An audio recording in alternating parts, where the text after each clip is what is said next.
Hello, good morning.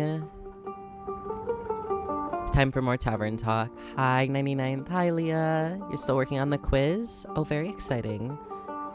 Got pasta for $2.50 for the pasta and sauce together. That's very impressive. Well done. Oh my goodness. I just want to linger on this screen for a moment. And I want to, talk about some of this stuff. Because I don't think we've ever, properly lingered and looked. Look at these two birds. There's this butterfly floating around. There's this horned creature that looks like a tiny triceratops. And then there's this sheep. I just love this whole aesthetic. It's so cute. It's just so cute. I'm assuming that this wall is where the... what's it called? The bar is located. And then there's probably stairs over here. And you go upstairs. There's also, I'm assuming, up these stairs is where we brew the potions. Or drinks, I guess. I don't know. I'm just trying to, figure out the structural integrity of this building. How is it laid out inside compared to the outside? How does it work? I'm just so... I don't know. I think it's interesting to look at things like that. You're gonna be shiny hunting? That sounds good. Oh gosh. Okay. Let's figure out what today will hold for us. Let's see. Oh my gosh. Welcome back. It's good to see you both again. Hold your enthusiasm, innkeeper. We bring tales of disaster. Uh-oh. I don't mind a little disaster in my tales. After all, you tell them so well. That's true. He really does. As do you, Clay. I love Clay. Thank you. I hope my stories are as good as your drinks. They are to me. Speaking of which, can I offer you a drink in exchange for a little insight into your disasters? That'd be great. Something that feels strong and magic-y, right? Chat, it's them. It is. You remembered. Yes, that one, please. Coming right up. Strong and magic-y. Uh-oh. I don't remember which one we gave him. Did we give him the Southern Brawler? Or did we give him something else? Maybe it was the Sailor's Courage. Oh gosh, I don't know. I think we're gonna go with the Southern Brawler, because I don't think we've served that one in a while. I think all of our drinks have a touch of magic to them, so I think it doesn't really matter.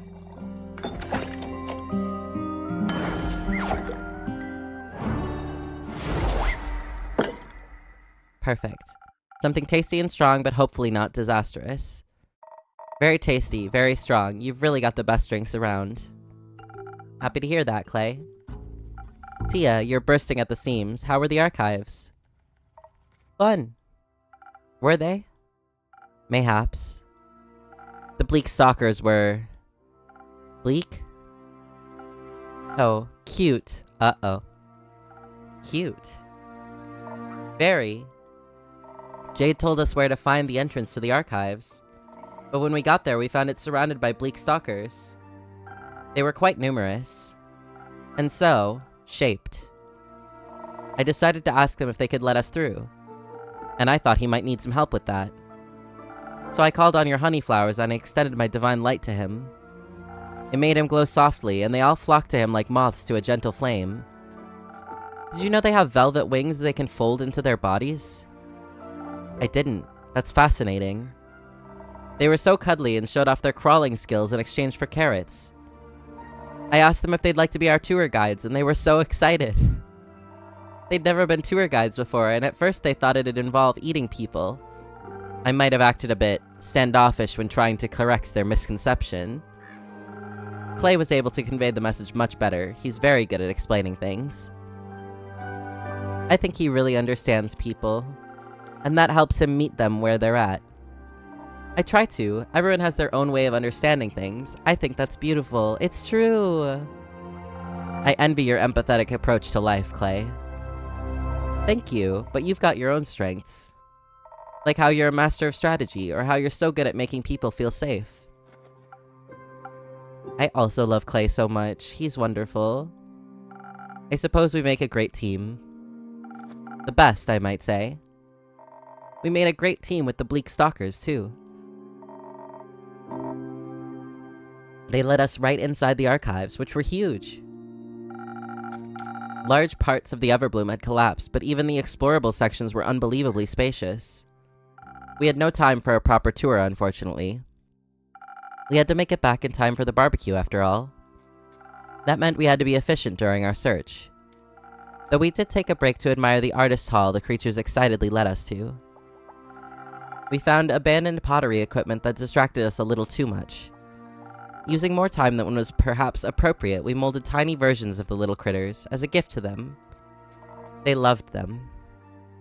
Afterwards, we split up to cover more ground. Each of us was guided by a group of Bleak Stalkers. A dangerous choice. That's when the monsters get you. That's what Clay said, so I enchanted the friendship bracelets. Wait, she's wearing it! Oh my god! That way they would always sense in which direction the other person was located. So neither of us would get lost. It was so smart. It was. Very useful. I see you kept yours on. I did. Oh. They really helped with navigating around the archives, too. It's a beautiful place, you know? I mean, everything's overgrown with vines or withered and full of termites. But we could still tell how much care had gone into building it. Some of the tree branches still had leaves on them. And I saw a couple of stubborn lotus daisies trying to break through around the rocks. I taught the Bleak Stalkers how to water them. Oh. They loved drinking out of the watering can. But they also enjoyed sharing their water with the lotus daisies. Hopefully they'll grow stronger again soon. What a shame all the effort that went into building the archives was for nothing. But it wasn't. It meant something to someone once. And I could still feel that love in it, even during our visit. Maybe it'll even bloom again. It's called the Everbloom, right? Like forever? I wonder who named it. We should go back sometime and see if we can find any information about the archivists. I bet they knew some great drinking games. Perhaps we should honor their contributions by studying the knowledge they left behind. Why not both? They should be people first, symbols second. Oh, I love him. Oh, yes, I guess both would work too. Good idea, Clay. What else did you find in the archives, besides friends and the beauty of and horrors of time, I mean? I got a little distracted when I asked our new friends to point me towards the cooking section. It was so vast. I found an ancient potato soup recipe. I can't wait to try it out. I can't wait for that one either. I also found something for you. For me. Yes, a recipe from a book on mixology. First I thought about taking the whole thing along, but it was a giant tome and the Bleak Stalkers were so attached to it. So I ripped out the page that looked the most interesting. Oh my god. We thought it would fit your repertoire. Ooh. Last Whisper. Ooh. Okay. Interesting. I think it does. Thank you very much. As for me, I asked them to lead me towards dangerous knowledge and soon found myself in a hidden study. The Bleak Stalkers didn't want to go inside, like they were scared of its contents. So I rewarded them with some treats and ventured inside alone. It was a complete mess, full of scriptures, scrolls, and written ramblings that would be forbidden these days. A little exciting. And worrying. The papers I was able to translate spoke of the apocalypse, of the end of it all. There was research on the roots of the Aether Tree and how to unbind them, written with shaking hands and fading ink.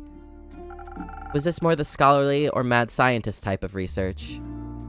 Hard to tell. The lines tend to blur with blasphemy. Do you know a lot about the Aether Tree? Because Tia gave me a whole presentation on it. I wouldn't mind a refresher. It's a giant tree. Okay. Good start. A world tree. That means our world rests on it. In it. Around it? Somewhere? In it, mostly. Depends on who you ask.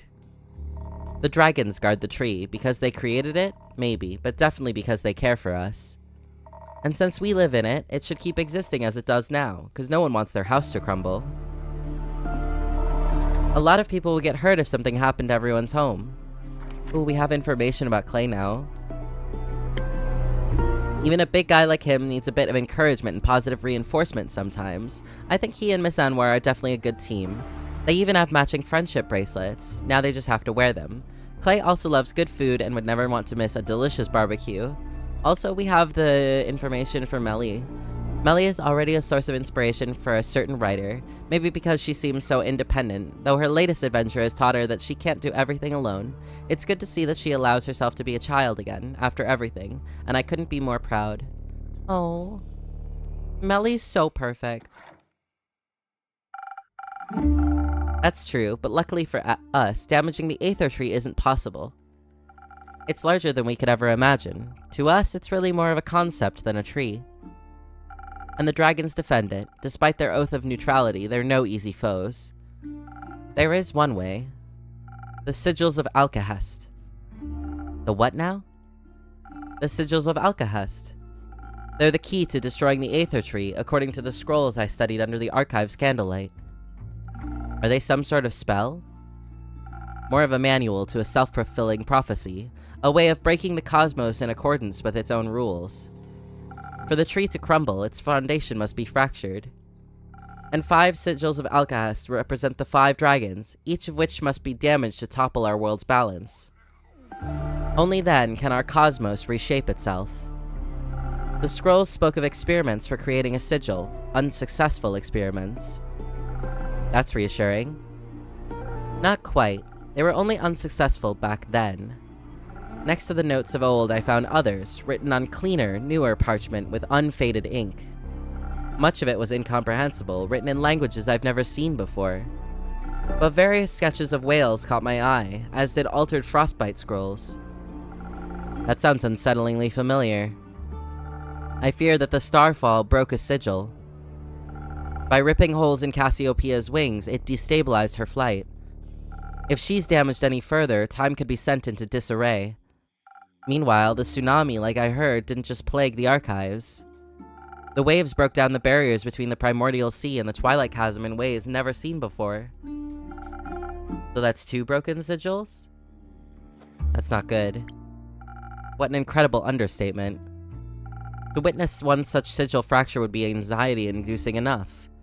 Knowing it has happened to 2 will keep me up for many nights. It's not 2, it's 3. 3? Alongside the notes, I found an old map with fresh markings. All the names were outdated, but the intention was clear.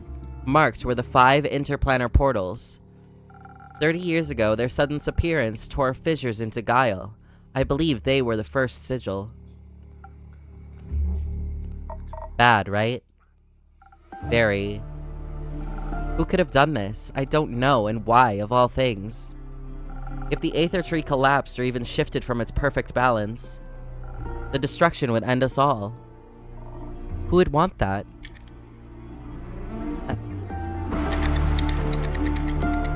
No one thinking rationally, that's for sure. They might have a good reason for it.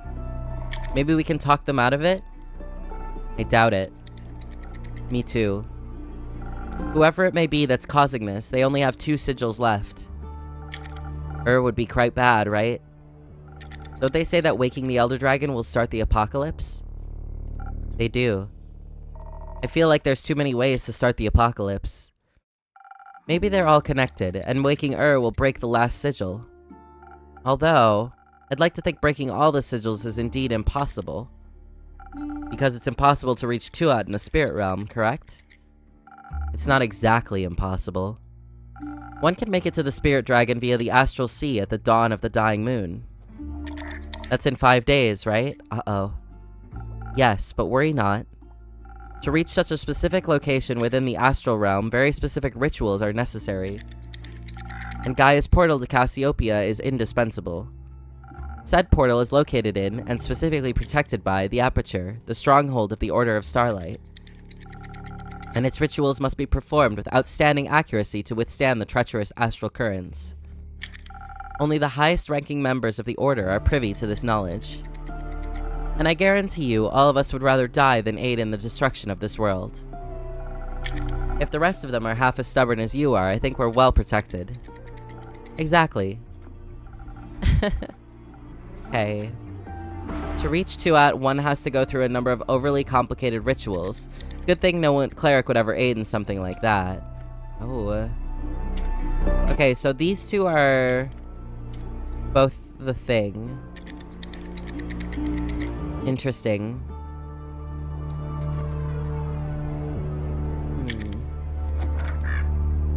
That's good then. The rest is worse.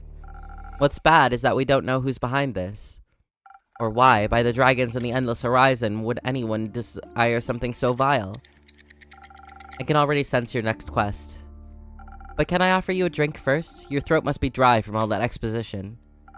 I wouldn't say no to a drink. Perhaps something that will keep my mind intact, defended from lunacy. I feel like I'm going mad. Say no more. Okay, so something with strength. But I feel like a first snow would suit her today.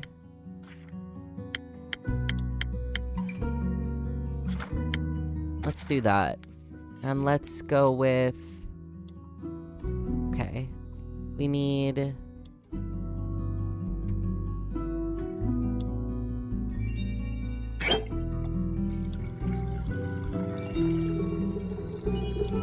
that, and then one of each of these. Oh. Oh. Do I not need that? I don't. Okay. I know where this is going and I hate it. You're not gonna say 'cause spoilers. That's okay. Please don't say, yeah. A delicious defense against the absurdity of evil plots.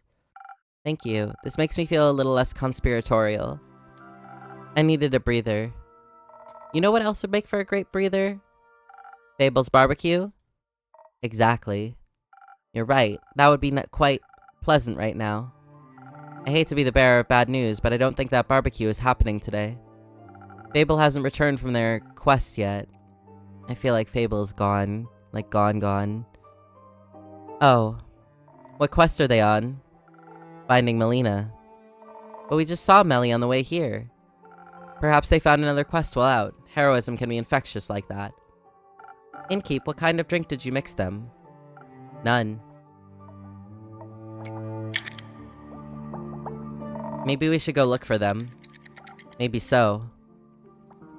Please do. No one has seen them in days. And the last things I said to them, I'd hate for those words to stay the last. Please help me find them. Of course, I'm sure they could slay any monsters without us, but some extra hands couldn't hurt. But you'll have to deliver your apologies yourself. I'll slay that beast when it comes to it, of course.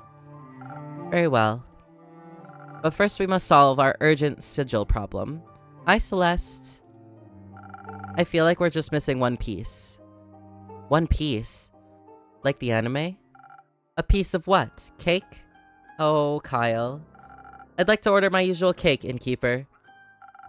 I don't serve cake. Never have. Oh, maybe you should.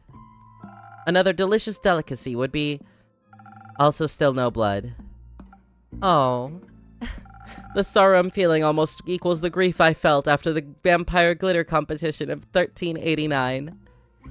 Oh? I had run out of glitter. I could serve you one of my usual drinks to alleviate some of that heartache.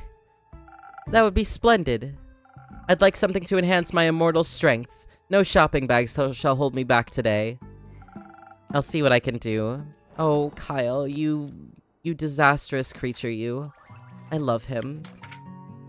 Alright, we're gonna give Kyle this cursed coffee. How are your systems rejoined? Hello. We're pretty good today. Just playing some Tavern Keeper. Tavern Keeper? Wow. Oh gosh. Tavern talk. I mean, Tavern Keeper is basically the same thing. Goodness me. Okay, let's... what do we mix for them today? Oh, that is negative for that. Don't want that one. Perhaps... this. And then a little of this.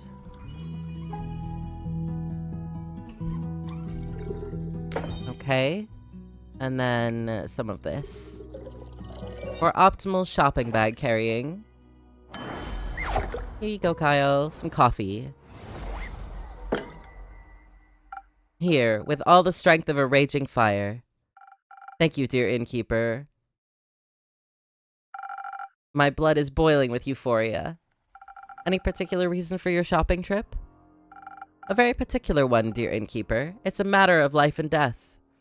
I must head out to purchase this wondrous substance known as comfort food immediately. Oh gosh. Do you know what comfort food is? I haven't the slightest idea.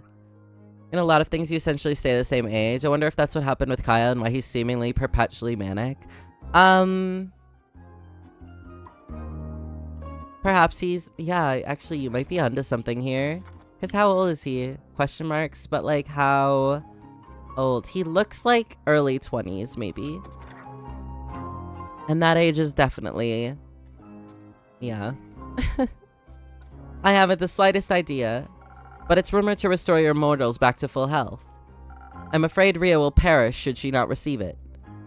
That sounds serious. Has she fallen ill? A fatal case of something called being in the zone. I assume it's highly dangerous. Oh gosh, Kyle. She's refused to move away from her drawing board for over a year now. She even threw me out of the room upstairs when I offered her a blood pellet snack. Oh, Kyle. How will her body handle another year without food? I have some good news for you. Ria hasn't been sketching for a year. You guys checked in yesterday. How fortunate. Oh. And as for your legendary item, you should ask her about it. Generally, everyone has a different idea of what they consider comfort food. How wondrous. Though something tells me you should give her some time before you go back upstairs to ask. Why? Call it intuition. I don't think intuition is a very good name, innkeeper. Want to help me find a better one? Of course. I'll think of one before the next 80 years are up. Thank you. Kyle is trying so hard, but he's also so very stupid. You are so right. But he's so wonderful. I just think he has extreme memory problems, and he's just a delight for that. He's just a delight for that. I shall remain for a while. And once I have acquired the correct comfort food, I will make sure my friend eats every last bite. Like a vampiric mother hen to her vampiric chick. Oh gosh. I didn't know there were vampire chickens. There aren't. Do you know that for certain? Yes. I could have sworn the ones at my family's estate had fangs. Chickens can't develop teeth. And here I had thought we were comrades in blood hunger. Chickens are still very fascinating all on their own. Did you know that they have very colorful dreams? Oh, that's nice. I once helped a wild hen with her dream journal. Oh my god. I'll introduce you two sometime. My favorite thing about chickens is that they purr when they're happy. What charming creatures. The more I learn, the more they remind me of vampires. So simple, sweet, and ferocious, yet their origin harbors one of the greatest mysteries of life. What came first, the chicken or the egg? Oh, Kyle. He's so... I love him. The egg. What did come first, the chicken or the egg?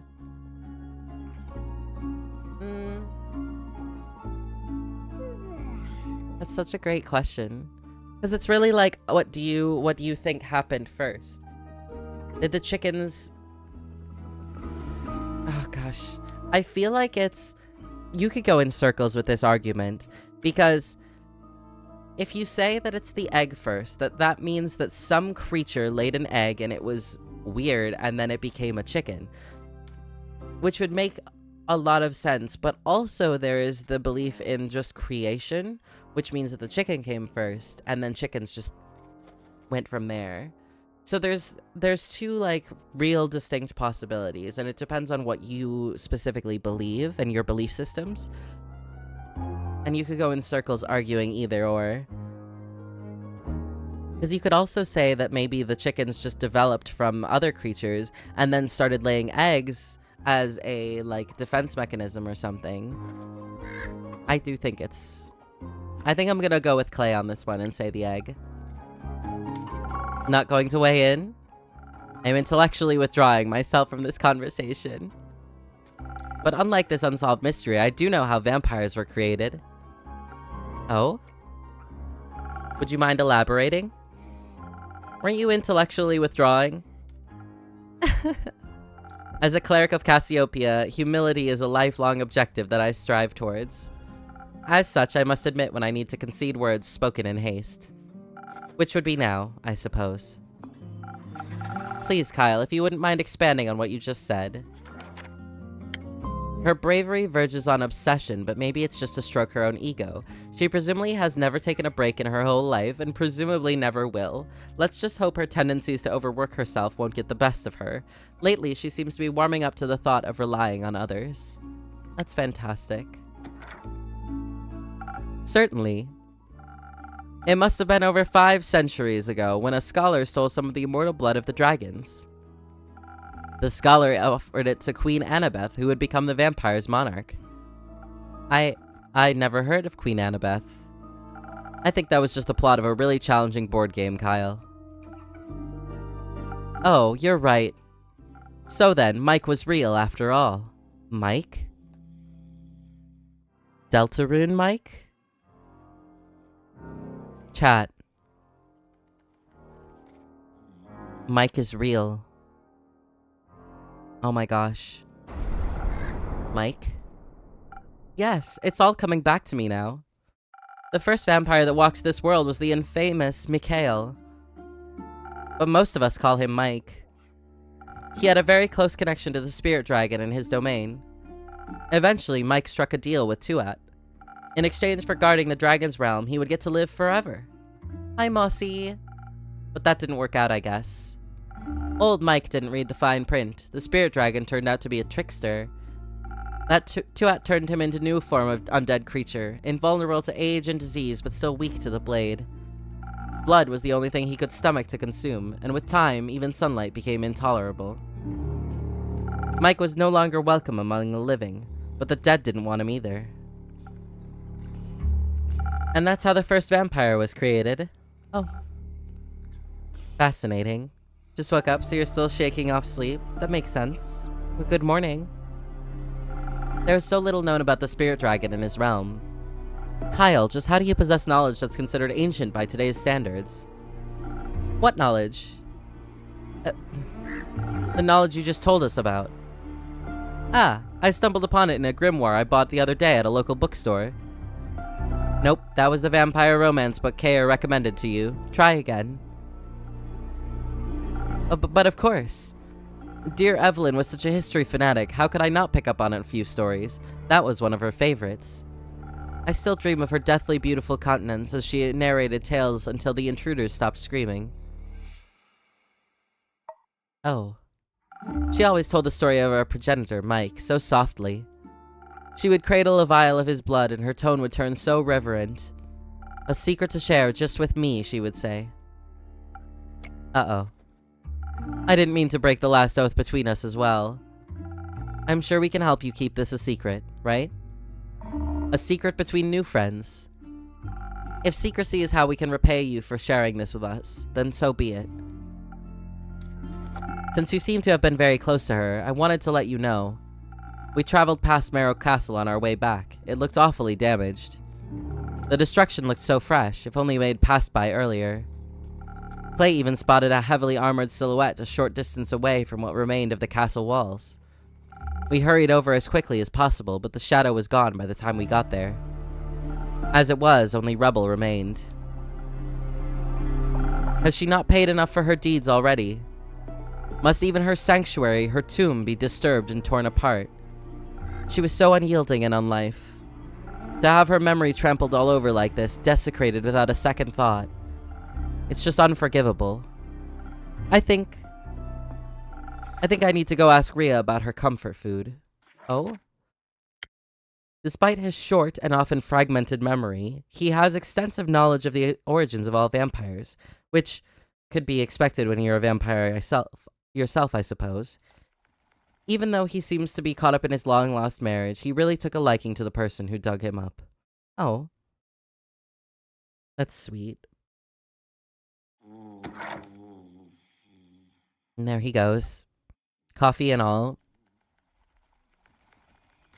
Let's give him some time to come to terms with what he just learned. For sure. Kayer!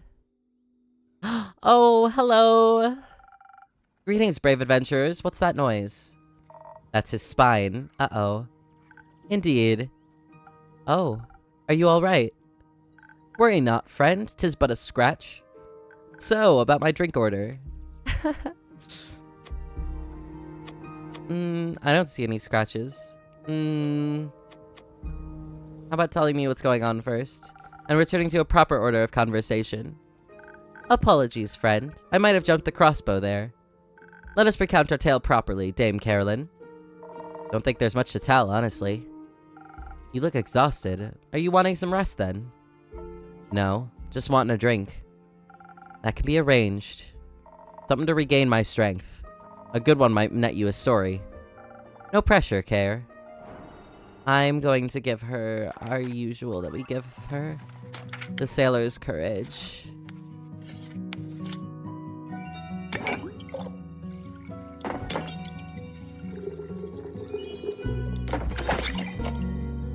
And add this. And it's the sailor's courage.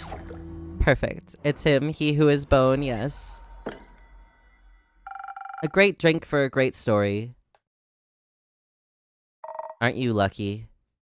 I'd like to think luck has nothing to do with it. Perhaps not. I might have something else to cheer you up. Oh? Melly's back.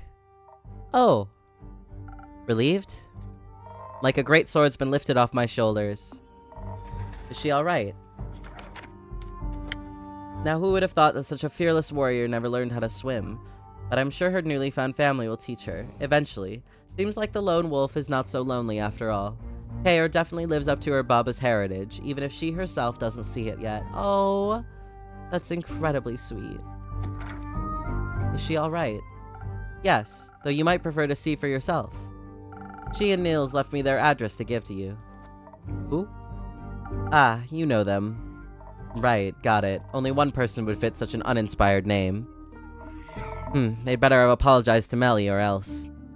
You'll have to find out the details for yourself. Just don't keep them waiting for too long. Don't need to tell me that. Babel isn't back then. No. Sure are taking their time. Feel like looking for them yet? No, they're capable. Just my patience is starting to wear thin. You had some to begin with? You're pretty chatty for someone within greatsword distance. Right. Can I interest you in one of my drinks as well, Scully? With an offer like that, my friend, how can a skeleton say no? Perhaps something to enhance my aura? I would like to do the proclamation of this tale proper justice. Your aura? Oh, okay.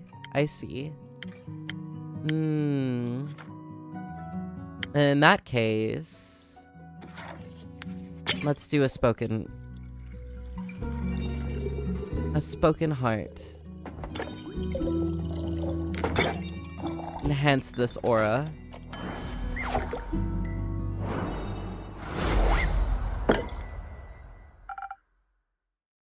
Please enjoy. Oh my. They say manners maketh man, but this drink alone has invigorated me plenty. I can almost feel the warmth of flesh on my bones again. A pleasure to be of service? You seem awfully eager to talk about this. And you're not? Was it no help in alleviating that accursed boredom? It was eventful, alright, just lacking a sense of accomplishment, I guess. But no use continuing this pity party. Let's start telling the story I know you're itching for. Much obliged. We started by making our way westwards, though our progress was slow. Any complications? Yes, quite a few. Before embarking on this journey, I was woefully ignorant about the plight of the Fazoan farmers. The less than ideal weather conditions. The flood that ruined a lot of crops. And now this pesky undead problem. I was stricken with empathy for their struggle. The least we could have done was offer up our means of transportation for any soul looking for a better life further north. So we switched carriages. 3 times. By the 3rd time, we'd gotten so far off course it took us a whole day just to get back on track. On foot. Once our hike was over, we did get to spend a wonderful afternoon with Dame Carolyn's cousin, Lady Danica. That was nice, I guess. The cousin with the undead snail problem, yes? Did you manage to liven up that garden for her? Sure did. Just had to set out some cabbage to lead him somewhere that we wouldn't be damaging any crops, and they were vanquished with just one magnificent blessed strike. Truly a sight to behold. It was just some undead snails, no need to have gotten so excited. To match the excitement, Lady Danica served us some positively delightful cups of tea. Better than any accompanying finger sandwiches were some new facts I had gleaned from observing the snails. Even lacking souls, they still displayed some pack behavior. They acted nothing like real animals, of course, but somehow I was struck with empathy for their plight. To unconsciously seek out a manner of instinctual action, despite the lack of anything to grant them a conscious objective. Is there a more transparent yearning for purpose than that? My apologies. It appears what they say about old age is true. You can't help but philosophize. And you couldn't help but relate? In a way. One can't help but wonder whether any choice I make is truly my own or just a post-mortem reflex of the old bones. Perhaps even my thirst for knowledge. And yet your enjoyment of it seems genuine. Truly, innkeeper, you have a way with words. Just lots of experience. Oh, that may be. My worries seem rather foolish now. I count myself as quite fortuitous that despite all that my memory lacks, I can delight in learning it all again. Does it really matter, then, where such an urge comes from? Anyhow, my apologies, Dame Carolyn. I completely derailed our epic tale. Allow me to make up for it by continuing, post-haste.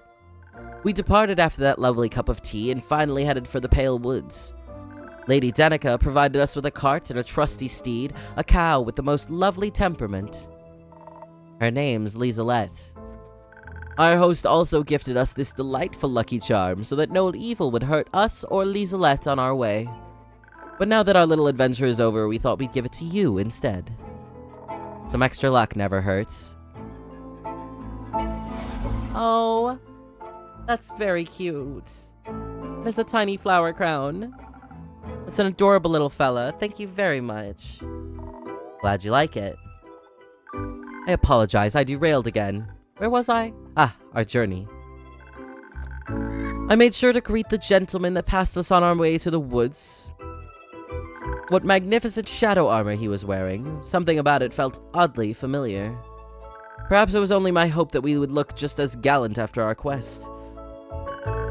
Lizelette valiantly took us to the edge of the forest, where maliciousness permeated the very air we breathed. What he means is it stunk real bad. We left Lizelette there, sparing her the stench seemed like the right thing to do. And forth we ventured. Didn't take a long time to find what we were looking for. The place was crawling with him, which also explained the awful smell. For some reason, the miasma didn't seem to bother me much. Most respectfully, you don't have a nose. Oh, of course. Anyways, there was a veritable horde before us, an army of undead creatures shambling their way through the forest. One gnawed tree at a time. They were awfully interested in those trees, it's true. At that point, I was ready to start decimating their numbers. And I would have done so if Scully hadn't held me back just as I was unsheathing my sword. I was keen to observe them a moment longer. The undead creatures were displaying similar patterns to those snails. They weren't just stumbling around senselessly. They seemed to be following a pack leader.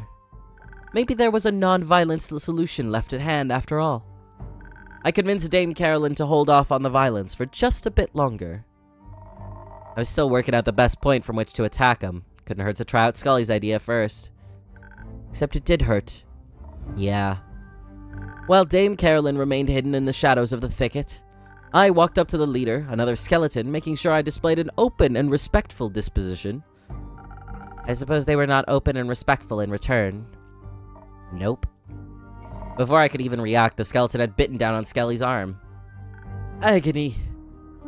Without putting much thought into it, I threw one of my knives. Sorry. I only realized later that the knife I threw was one I had accidentally taken from here. How will my tavern ever survive this? I already said I'm sorry.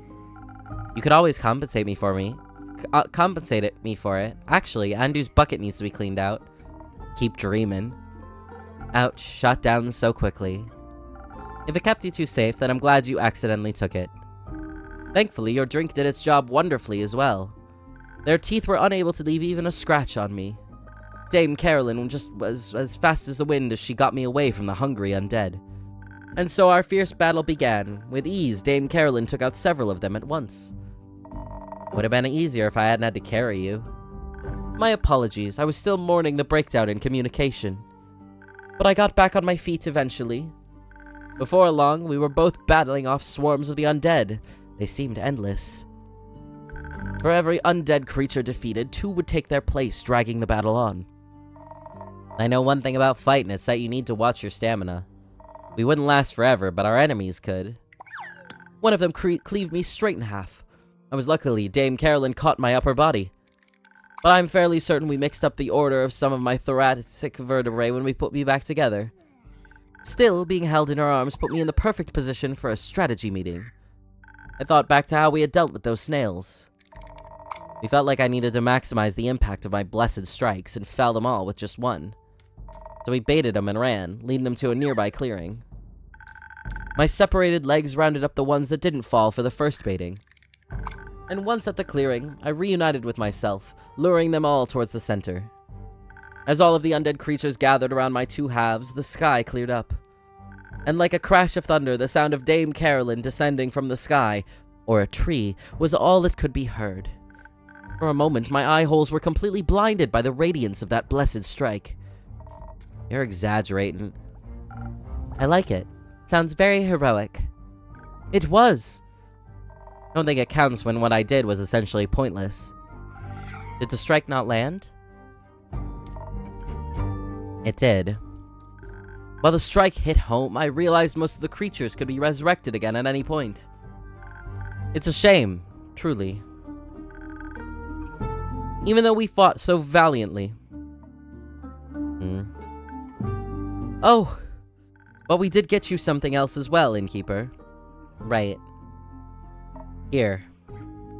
The trees looked really chewed on and dead, but the berries seemed like they were thriving. They're the ones Elfie was going on about.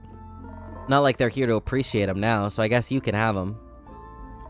Just set some aside to make Fable a drink when they're back. Sounds fair. Ghost berries. Oh, look at their cute. Those are adorable. Oh. It was very kind of you to bring them back for your friend. Yeah, it was.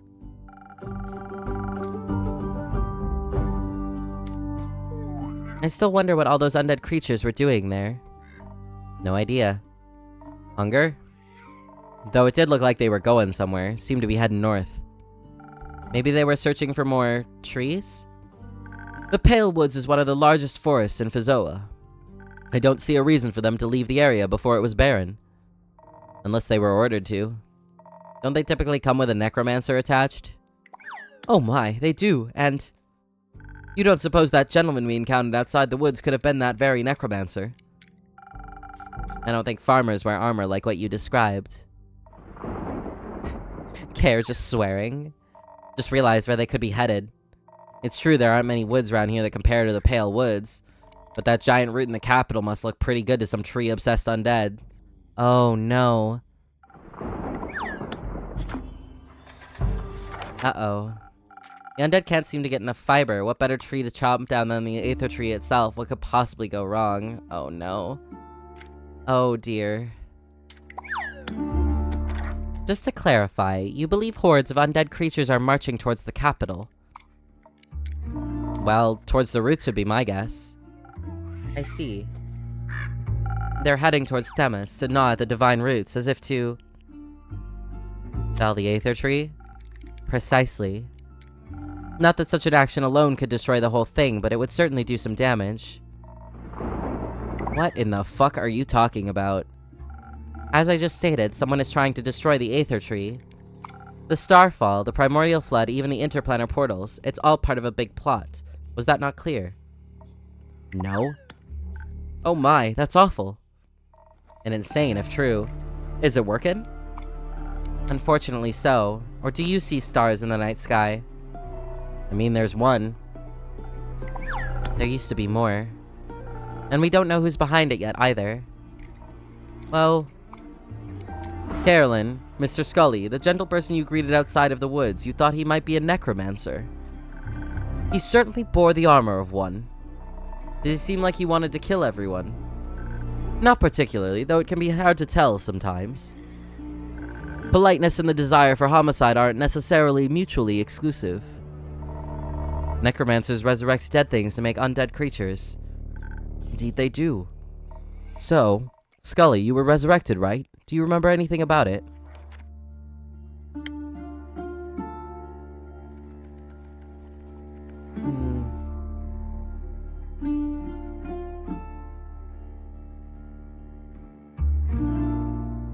Did we ever read this? Were we ever able to read this? Uh-oh.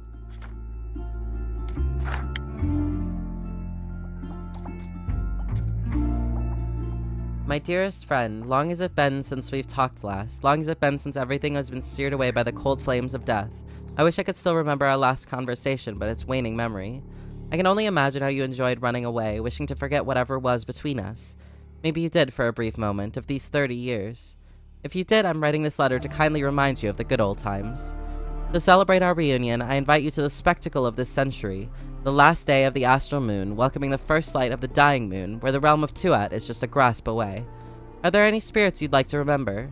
Are you afraid of what they might tell you? Worry not, I'll be right there. Watch the sky closely on the 35th of Cassiopeia. See you soon, an old friend. Uh-oh. So, Scully, you were resurrected, right? Do you remember anything about it? Well, I admit, at first I recalled very little from the start of my new life. I mostly stumbled about trying to remember my manners. But that my memories, or rather the memories of my body, which I suppose are also my memories, have been getting clearer lately. We have information about him? He's very interested in studying other undead, since he strangely returned to life sentient, not as a lifeless puppet. Scully tried to strike up conversation with other zombies, and while doing so spotted the very necromancer he had seen when he awoke. Presumably, he resurrected the others, too. Let me try and focus my thoughts. I believe I awakened in the archives, in the Everbloom.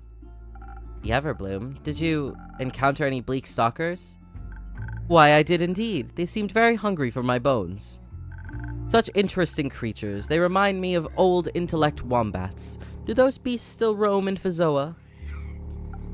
Jace, thank you so much for the 91 months, the prime. You are headed for triple digits. That's so exciting. Thank you so much. What are intellect wombats? Priorities, Tia. Scully, who woke you up? Gentleman of fine age. I believe he was there too.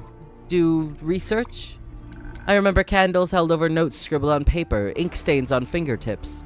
He must have found me near my friend's study. I remember I was looking for her when... After I woke, I simply left. How rude and uninquisitive of me.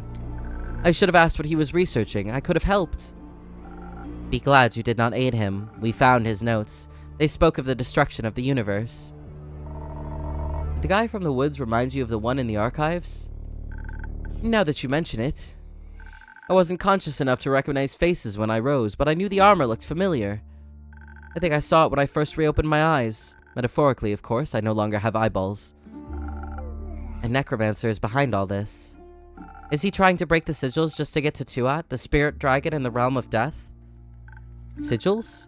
Are you perhaps speaking of the sigils of Alcahest? My friend was researching them once. I always thought them a wild figment of her imagination. Seems like they're not, unfortunately. Do necromancers usually want to destroy Tuat? No, but they do defy his laws of life and death. Perhaps he craves access to all the souls the spirit dragon guards. Or he plans to destroy death once and for all with his perversions. But, my dears, to destroy Tuat, one must find him first. That in itself would be quite the impossible task, no? Not exactly. The spirit realm is well protected, but there are ways to get to him.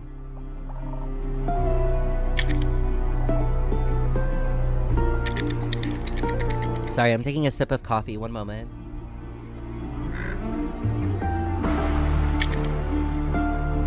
Can you kill death? I don't know, but merely attempting it sounds disastrous. Miss Anwar, Mr. Moore, Tuat is the god of death. No matter how insane the necromancer, no one could possess a weapon powerful enough to fight a god. Only weapons made by dragons can harm them. We all know this. You mean like Ur's great axe? A weapon forged for the dragons by the dragons meant only for their claws. The axe. It could certainly cut through the barrier between the astral sea and the upper world, if not through Tuat himself. Would stealing an axe from a dragon count as a sigil? Alright, y'all lost me again. I talked about this already. Keep up. I'll explain later. It might count as a sigil if it awakens or damages their plane. Should not be awakened under any circumstances. Nor should their legendary weapon fall into the hands of a mere mortal. My, this is quite concerning. I'm right there with you. This seems like too insane of a plot. Even for some big bad evil guy. They always seem to be reaching for new heights in their dastardly schemes.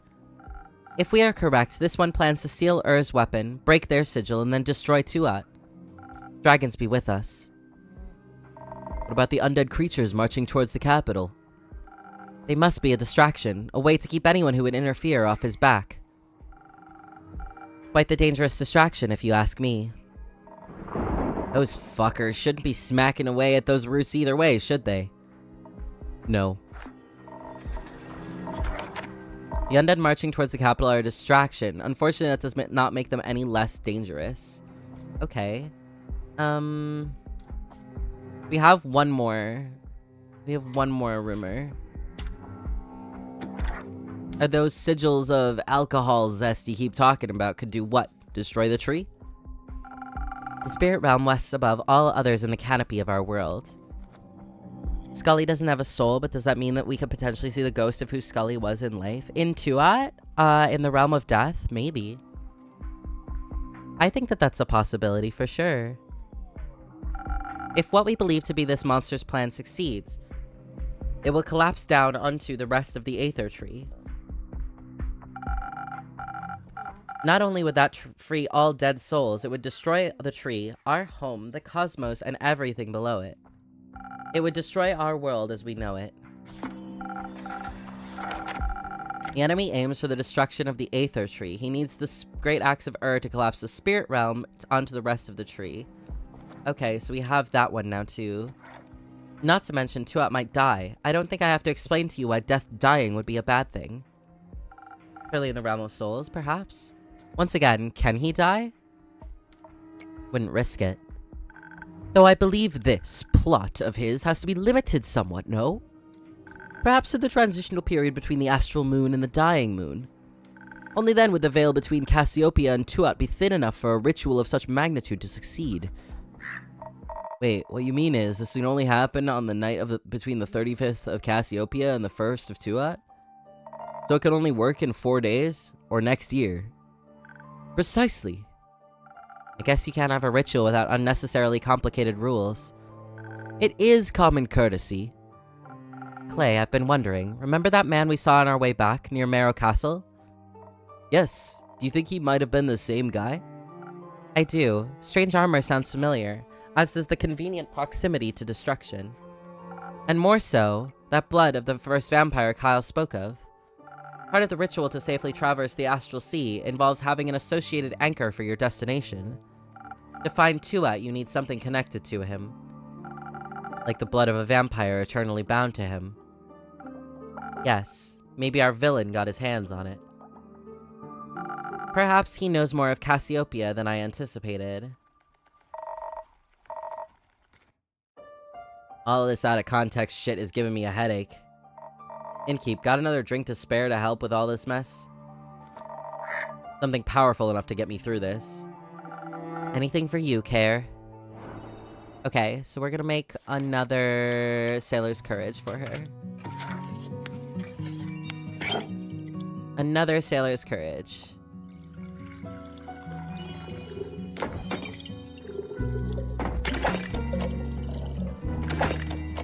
There it is.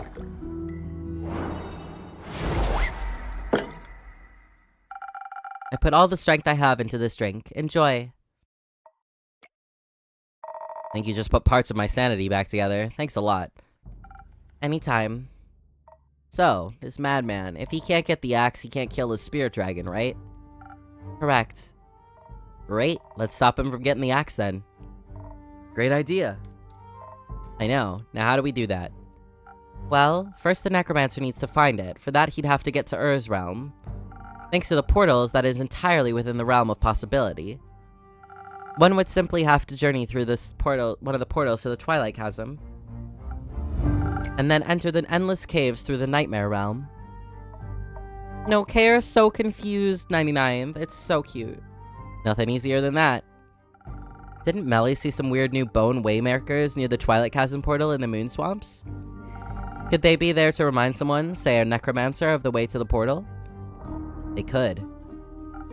Good. The moon pearls are much easier to reach than Boreas. We should catch the necromancer before he ventures into the chasm, and most certainly before he gets the axe. Great, let's go beat his ass. Hold on.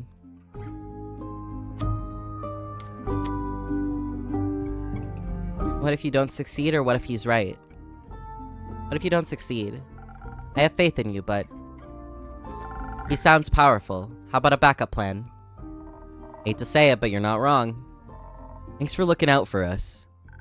If we don't manage to stop him from getting the weapon, we stand no chance in a fight against him. Even your divine strikes would be no match, Miss Anwar. That is true. We would need an incredibly powerful weapon to match his. Not sure if it's enough, but I do have this sword I got from my Baba. Let me see it.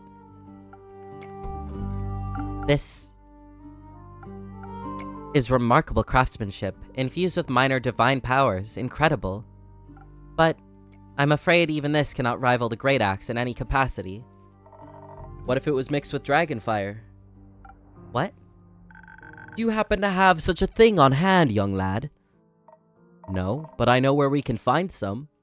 The ever-burning flame in the Highlands is dragonfire. The one you wanted to see, Tia. I think now might be a good time for that. You're right. Dragonfire emerged with Carolyn's blessed sword. It wouldn't be as powerful as the axe, but it might give us a fighting chance. Weapon formed with dragonfire. Oh, so that's that. Okay, so we have that one now. If we had a master craftsman to forge it, that is. I believe we know just the master craftsman. Or craftswoman in this case. Rhea. She's a blacksmith. Would be great for her competition for sure. Yeah, my sword would get her first place, no question. I'll make sure to bring that up while trying to convince her. Thanks for the idea. Very well. I'm sure Master Smith Frostgrip will be delighted with this opportunity. Having her on our side makes me even more confident that we can stop this necromancer's plans. I have the utmost faith in us. And I know the aperture and its astral portal are well protected even if we should fail. What if this necromancer they're talking about is the same person talked about in that letter you read earlier? Oh, it definitely is. Because if you read the letter, right, it says, watch the sky closely on the 35th of Cassiopeia, talking about Tuat, talking about all of that. So this is the same person. So we know this person canonically somehow. And yeah. So it's the same character. Something about games like this that make them a little bit predictable is that everything ends up being connected, which is fine. Like, that's wonderful and good, and it does aid in good storytelling. However, it does make things a little predictable, and you can kind of see, like, the threads of the story coming together piece by piece. So, like, right now, like, everything is kind of coming together. We need a master craftsman, and okay, we've got Rhea. We need a funky sword. Okay, we've got Caerlin's Sword. Melly was talking about this thing, which means that that was a thing that we were doing. We've got Kyle looped in with the vampire blood. Like, it's all connected. It's all connected. So it's a little predictable. I hate to say it. But it is still very, very well told and a very good story. And I know the aperture and its astral portal are well protected, even if we should fail. Though I don't believe we will. Because I know I'm strong enough to best this battle, and that Clay is as well. And the others too. Yes, the others too. I'll be honest, I'm not sure if the 4 of you will be enough. Don't worry, there's a lot of people we can ask for help. Like you. Like me? Ask away. I knew we could count on you. You collect everything we talk about, right? I try my best. Could you write us up 2 quests for all this? I think we should split our resources so we get the backup plan going at the same time. Good idea, young man. Plus that gives us an excuse to have your drinks help us. Not that you need an excuse, but I appreciate you following my rituals. I'll see what I can do. I should have something written up first thing in the morning. I trust in you as you trust in us. Cautiously? Exactly. Cautiously, but with hope. With hope, yes. We'll see you in the morning then. Carolyn, come with us. We owe you a few explanations before we make you do any persuasion work for us. You got that right. Let's go. I cannot miss out on more possible details. I shall see you in the morning, Innkeep. Thank you for all your help. Let's save the world, alright? Let's, Clay. Good luck.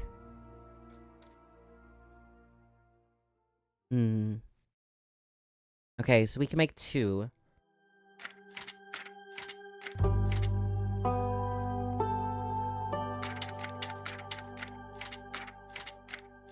We want to do this one for sure. Heir of Dragonfire. Only a weapon forged in Dragonfire could ever dream to hold up against the legendary Great Axe of Ur. Luckily, a temple in the Highlands houses the ever-burning flame, an ancient gift from the dragons that'll come in handy right about now. And what better sword to reshape with this flame than another gift from the Realm Keepers, an heirloom passed down to Carolyn with heroism scorched into its very essence. Okay, and then the Ur one. Twilight Chase. World calamity is imminent, but there is one last way to save it. The only weapon strong enough to harm Tuat in the Aether Tree is the legendary Great Axe of Ur, and the personification of evil wants it desperately. But first he must make it through the Twilight Chasm, and for that he needs a portal. Sounds like a good location to stop him, right? Perfect. Okay, and then we've got the undead one. A horde, the Dead Parade. A horde of undead is approaching the capital. Their insatiable hunger for the local flora leads them to the exposed roots of the Aether Tree, and therefore to the capital of Themis, since it lies nestled in the safety of its roots. This is a mere distraction, so the necromancer can fulfill his true plan, but the undead still must be stopped before they hunger for flesh once more. Okay, so we have 3 quests now. That's quite a lot.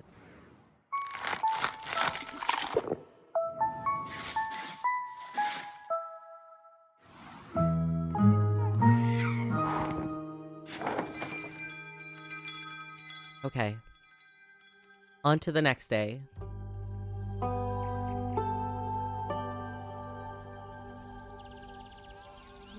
The story is bad if you can predict literally anything about it at all?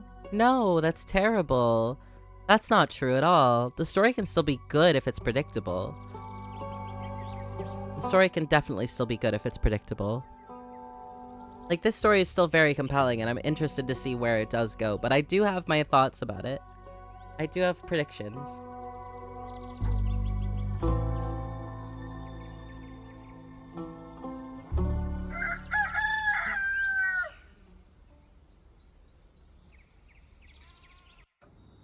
Hey, Erlyn. Oh, and hi, Kyle. Hi, Rhea. Oh, gosh. Oh, she's convinced. Good morning. Slept well? That greeting ain't gonna do, Innkeep. Give me your best lines. I'll hear them all today. Top of the morning to you, adventurers. Go on. Peace and contentment be upon you, travelers. Sweet water and good berries, friends. Alright, enough. You seem to be in high spirits. Not often you get the chance to work on a project of a lifetime. Oh, she's thrilled. I'm glad you're so passionate about this. Hope you didn't give Kara too hard of a time convincing you. Nah. Once I mentioned Dragonfire, it would have been harder to stop her from going on the quest. It was just tough to find her. Didn't take you for a nighttime soup enjoyer. I'm not, usually. I can be persuaded, though, with the right soup and company. I assume your quest for comfort food turned out successful. Not at all. It was thwarted by the shadow of night. Dearest Rhea, promise we shall endeavor to make shortbread another day when the sun is high in the sky. And the stores are open. Oh gosh. Is it Rhea that we just unlocked? Rhea grew up in a realm of myths and legends, the subterranean caves, the realm of himself. Lately, she seems to be warming up to some guy in company and even teams up with other adventurers. Speaking of warm, she's always down for some hearty soup, but her comfort food is freshly baked shortbread. Oh. Bewildered by their reasoning, because at that point, why read anything? Exactly. We'll need to make that sword first, though. Did Carolyn update you on what's at stake? Sure did. Those sigils of alcoholic zest won't know what hit them when they see my newly forged weapon. It's sigils of alkahest. Zundite. So I assume you've worked out a game plan? More or less. Not like we've got a lot of info in that quest of yours. I'm sorry. You worked with what you had. We'll manage. Though that ever-burning flame of Leviathan sounds more like a myth than something real. Sounds exactly like something you need for a mythical weapon capable of saving the world. Ha! Sail, are you sure you're okay with reforging your sword for this, Care? Yes, it's the right thing to do. That wasn't what I was asking about. Believe me, I know a thing or two about the importance of an heirloom. It's fine. It's just... I wonder if I'll still feel the same connection to my Baba when I look at the sword afterwards. Eventually, everything she gazed at in life will be gone. Don't you think she'd like looking at the sword of Caroline the hero? It has quite a wonderful ring to it. I didn't know your grandma, but reforging that sword with Dragonfire to save the world, I think she would have been mighty proud of you. And I'll make sure that weapon is the best anyone's swung this side of the Aether Tree. You have a competition to win, after all. Exactly. I've been thinking about all night about what techniques to use. The design ain't exactly final, but I'll finish it during our trip to the Highlands if I'm fast enough. Rhea, are you doing okay? You never heard of giving someone time to think? You seem to be putting a lot of pressure on yourself. This can't just be some simple run-of-the-mill weapon. And there's so much to decide before starting the forging process. Hitting, quenching, tapering. And the 5 Verican heat treatment techniques.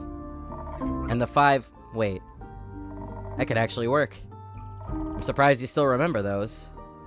Certainly, you were very passionate about the method. I'm just stoked to get a weapon made by you, Rhea. If it's you, I know my Baba's sword's in good hands. You seem to have the forging part covered. Anything planned for the rest of the quest? Right. Since we don't really know about who or what might be guarding the flame, we're taking Hex along. Should we encounter any defenses of the, magical sort. As for how to get to the Highlands, Clay and Tia couldn't come along, so... let's hope Baya is up for helping us with her tree travel thing. Seems like you've got your bases covered. You as the main fighter, Rhea as the craftsmaster, Hex and Baya as magical support, and Kyle as... emotional support. The most important role, if I do say so myself. How will we forge a legendary weapon if our spirits are as low as the astral sea? Also, he can lift like 3 grown men at once without issue, so... got it. Seems like you thought of everything then. Hopefully. Some help from your drinks would be mighty appreciated nonetheless. Anything particular in mind? Fire resistance seems like it'd come in pretty handy. It does sound reasonable. We could focus on agility if we're already going that direction. Don't think we want to take whatever traps we run into head on. And add some strength as well, for anything we can't avoid. That and the fire resistance should definitely help with forging the weapon as well. Though, that ghost berry I brought you yesterday, I wouldn't mind some invisibility either. It might give us some imaginative ways to deal with whatever challenges we end up facing. Concentrating on intelligence to take full advantage of that sounds like a good option too. Hex would like that. I bet. Knowing him, there's an equal chance of his ideas going right or horribly wrong. If things go south, we'll need the charm to talk our way out of anything. Sounds decent. Some intelligence could also help with figuring out those techniques you mentioned. And my design, I guess. Alright, Innkeep, you look like you're bursting to help us out on this decision. Is it gonna be dexterity with some strength as backup and fire resistance, or should we approach this with intelligence, a small dose of charisma in case things go really wrong? And some handy invisibility. Well, if you're asking me... Oh gosh. What a choice. Okay, so what would the one be? For... It would probably be the Peak Sunrise. If we're looking for that one. I'm just trying to gauge our options here. So it would be a Peak Sunrise. Or... Ooh, hold on. It would have to be a Sparkling Nebula. If we were going to go that route. If we did this. So we could do a Sparkling Nebula, or Swiftness with some strength. The Last Whisper. Elegance and Brute Force. So it would either be a Sparkling Nebula or a Last Whisper. I think that's really it. Yeah. Fire resistance.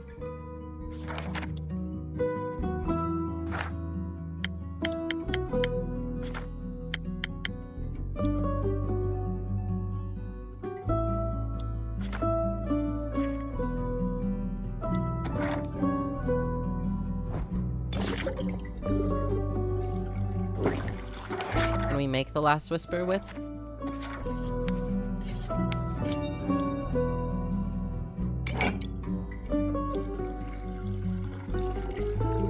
I'm not even sure we can make this, can we?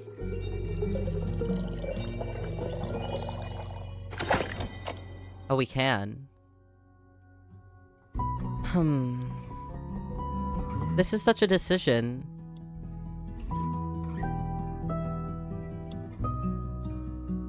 I feel like...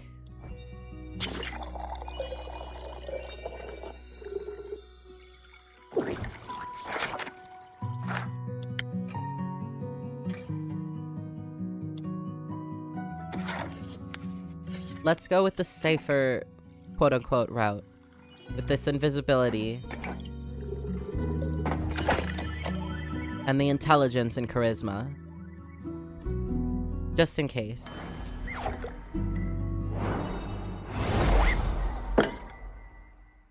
If you want to forge that weapon properly, it might be best to reserve your strength. Also, anyone guarding the flame should be pretty invested in the dragon's well-being. So here, to solving the challenges ahead of you cleverly. Appreciate it, Innkeeper. I think this will put us on the right track. And with that, we're off to the Highlands. Me and Kyle are gonna go grab Hex. You go get Baya? Sure. Good. Alright, that's it, Innkeep. One last line for good luck. Make it count. Mind the creaky step on your way out. Fair. Fare thee well, dear Innkeeper. Off they go. Gosh, I hope that was the right choice. Kinda weird, isn't it? What is? There's going to be a battle for the fate of the world. But Elfie ain't even here to worry themselves stupid about it. They'd have loved this, I think. Not the impending doom, but all this getting together to defeat evil stuff. Make sure to tell those guys heading to the Twilight Portal to keep an eye out for them. I will. Good. Suppose it's time for me to head out as well. Stay safe, Care. Bye, Care. Always, Innkeeper. Oh.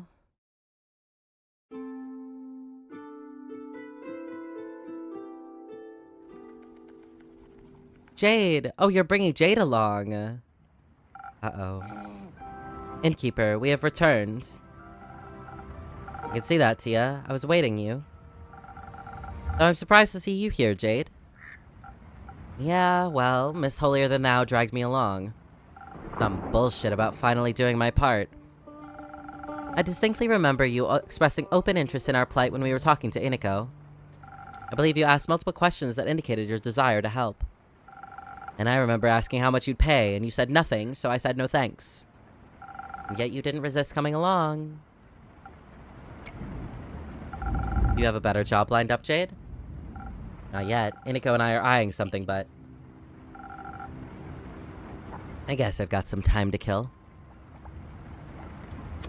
Perhaps Iniko can help too. They better. Not sure if I can deal with Princess here alone. No need to deal with me. I can handle myself. I'd love to have Iniko on the team. Me too. I assume you have written us a quest, Innkeeper. I have. Take a look.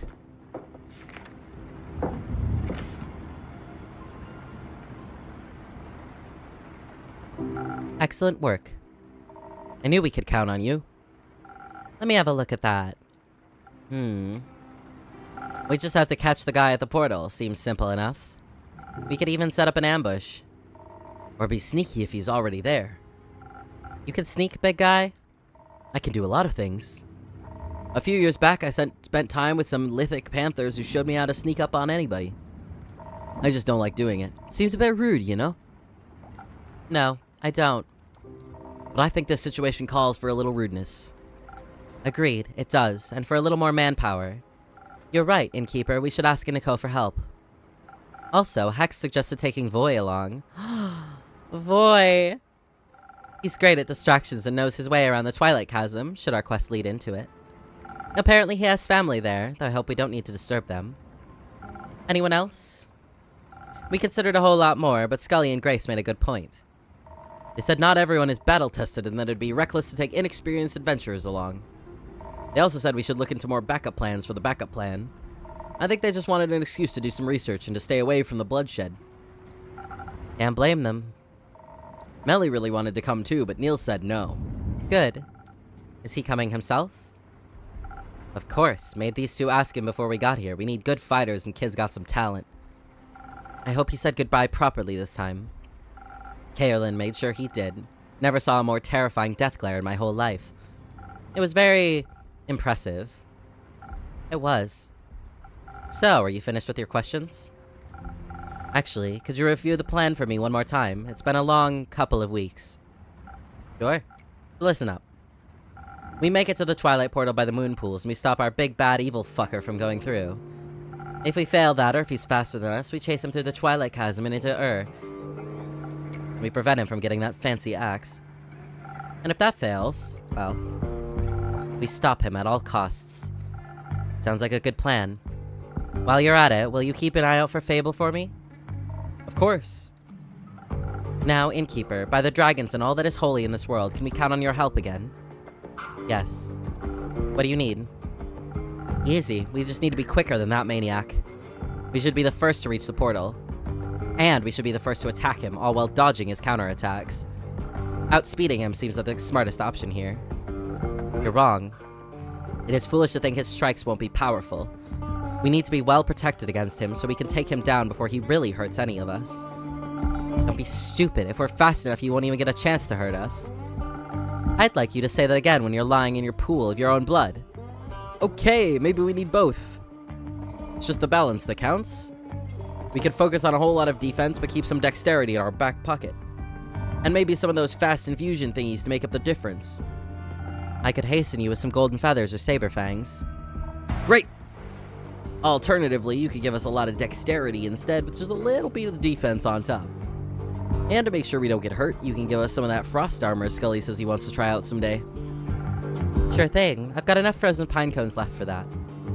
I don't think Jade and Tia can make a decision without bloodshed, so could you help us out? Of course. I know just what to do. I don't know what to do. Okay, so super speed with some defense. I believe that that's the last whisper. Because I think our only other speed thing is a swift strike. Oh, it does have some defense. But I think the last whisper is a touch better. So it would be last whisper or... I believe the steel tonic. I think I want to give them the steel tonic. With a little bit of speed to boot. So if we do haste... it would be Golden Feather or Saber Fang. Safari Week? It's the 17th to the 26th. Oh, that's exciting. So that's very soon then. I hope you have fun with that.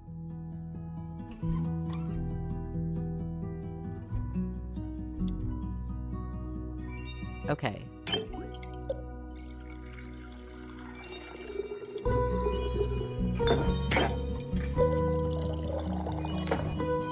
Oop, that's too much. There we are. Wait. Is that not the recipe?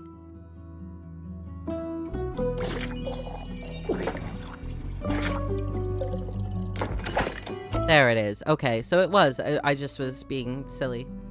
I think we're gonna go with the Steel Tonic. We're gonna give them a little more defense to aid in their quest. They're gonna be still a little swift and pretty strong. I'm so nervous. Defense should be your #1 priority. But I think haste makes for a good backup plan. You can never have enough of those. See, I was right. As usual, you chose the right focus, Innkeeper. Ugh, at least we'll be fast, so I don't have to listen to you gloat much longer.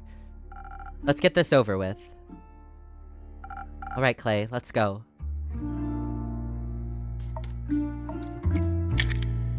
Clay? Are you okay? No, I don't think so. Aren't you scared? Of what? All of this. The fate of the world is a very heavy weight to bear, don't you think? What if someone gets hurt and I can't stop it? What if I can't protect you and the others in the world and the ferrets? Clay, stop. Please, for a moment, just stop. I know this is scary. Truth be told, I'm scared too. Hi, Conqueror. My whole life has been building up to this moment.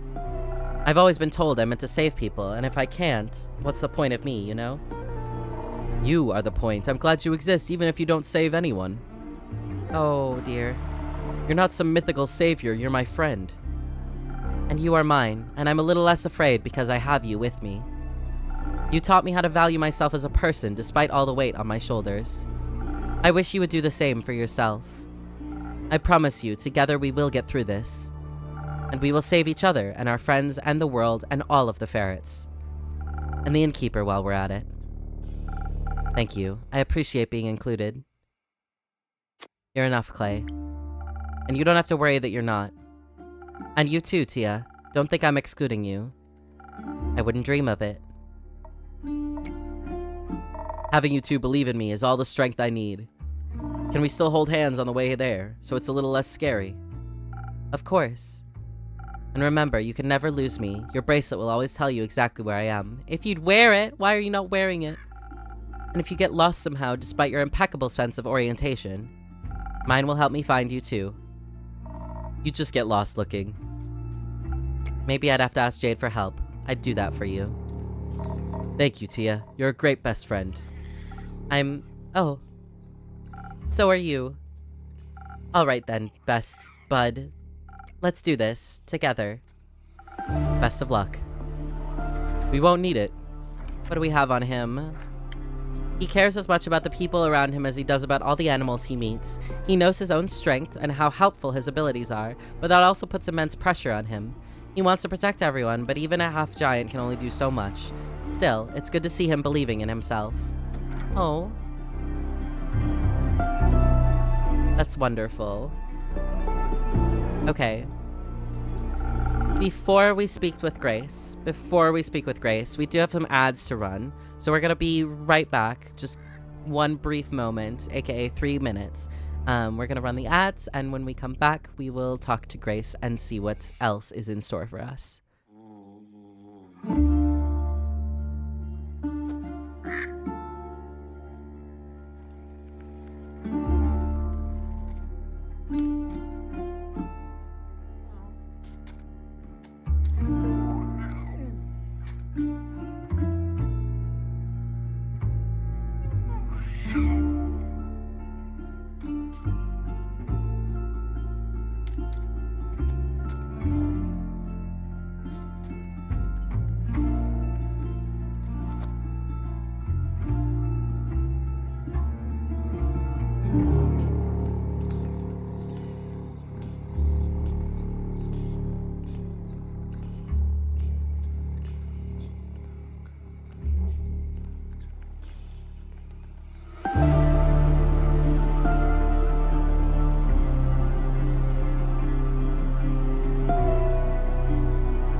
Hello, Coco. Thank you for the 30 months. Much appreciated. Thank you. Hello. Oh, gosh. I clicked into the game and it skipped the entire portion of that dialogue. You must have made them some really good drinks, innkeeper. I've never seen Clay that determined. I tried my best. I have to say, Grace, I'm surprised you're not accompanying Hex to see the ever-burning flame. Melly. He didn't want to stop studying the magic spells. She thinks they might help us solve all this. I think what might help me right now is a drink. Something that gets my thoughts flowing gracefully despite all this mess. Give me a moment.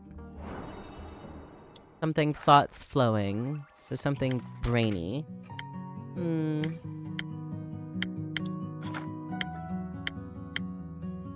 I'm thinking just a plain sparkling nebula.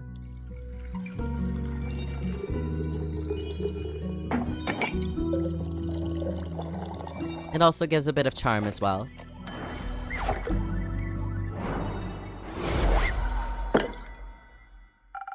A delicious thought detangler just for you. I hope that does help. I don't think I've ever tasted detangler as delicious as this. You've tasted detangler? Melly, would you like a drink as well? No, thank you. I've already had 3 hot chocolates today. I think if any more magic enters my system, I'm going to eat the sun. On to another topic, then. I've heard you formed a research team. We did. Obviously, Grace and I are the leaders. But we also recruited Scully and Archie. And Una said she wanted to sit with us and crochet while we work. Oh, what a great excuse to help. She insists we don't call it helping. Of course she does. Rufus is helping us too. His wool is so soft it calms everyone down. I wish Niels would join us too. I guess he's busy fighting the mean guy. But he promised he'd be back soon, so... And he'd better keep that promise.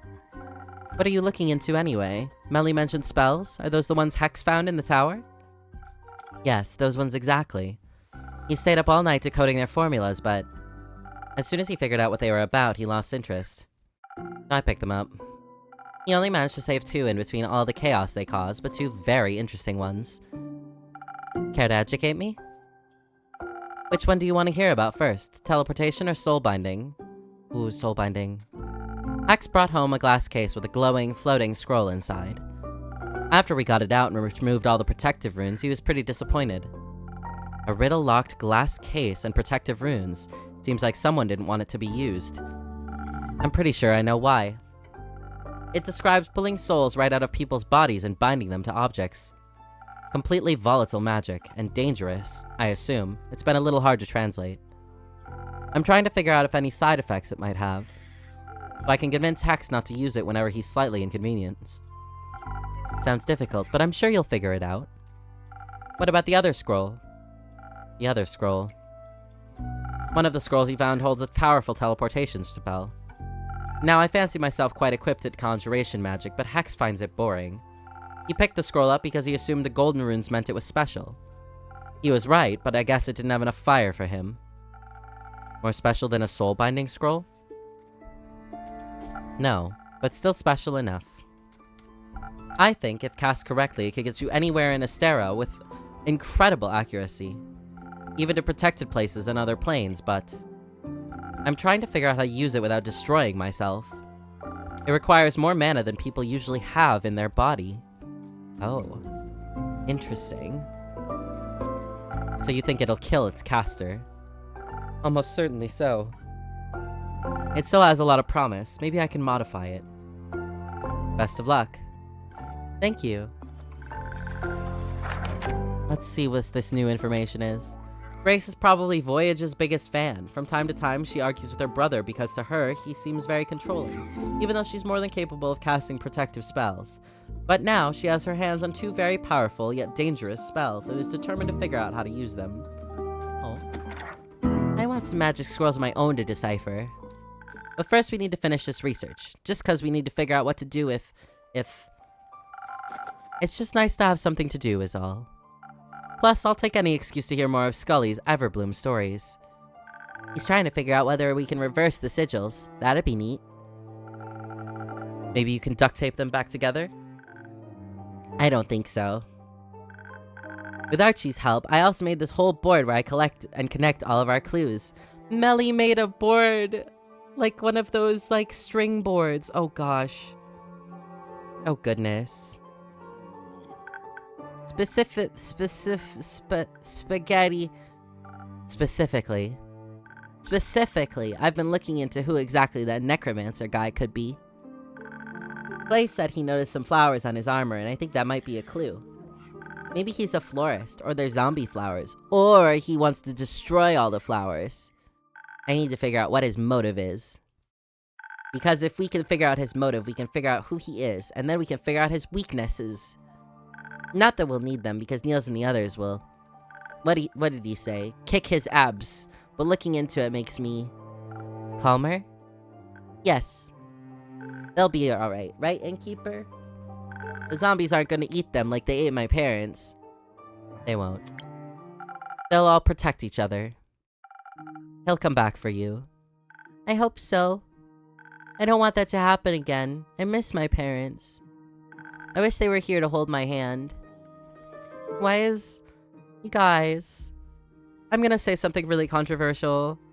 Maybe not controversial, but... Why is Melly just Ratwill? Why is Melly just Ratwill? In a different font. This is adorable. Oh my gosh. What were they like? Well, I remember my dad always told me bedtime stories about swashbuckling burglars. And I remember my mom loved making things out of yarn, especially socks. And they were really nice and cool, and I loved them so much.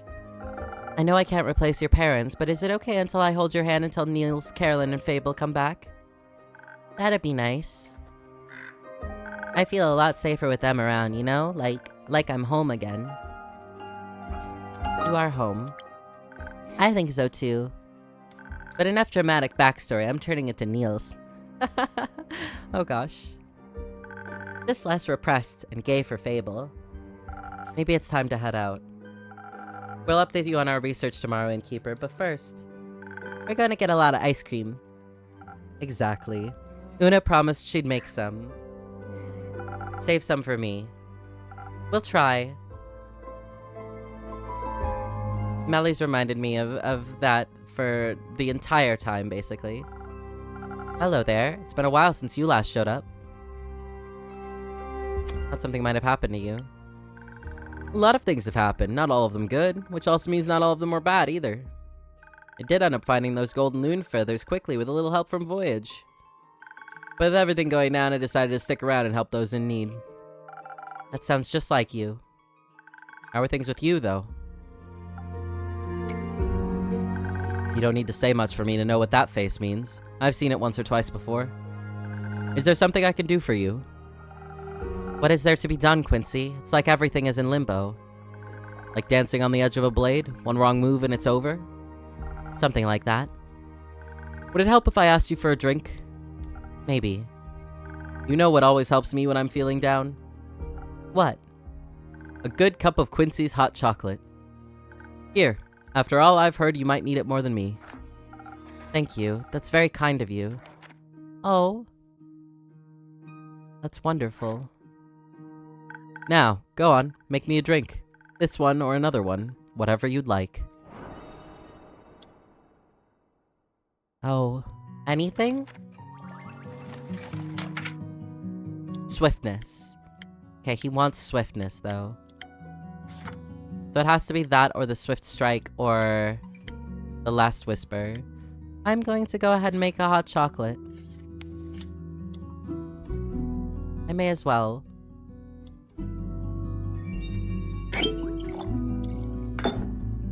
Oh.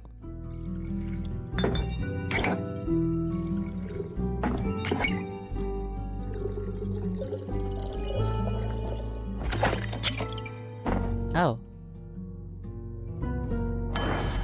There it is. We make Melly hot chocolate. I know, we can. Couldn't wait to try it out right away. Well, you replicated it perfectly. My hands and heart are warm. Want a sip yourself? You look like you need it. Maybe later. May this drink be warmer than the currents of these times. Most certainly is. Thank you, Innkeep. Of course. So, how are you? Well, I'm...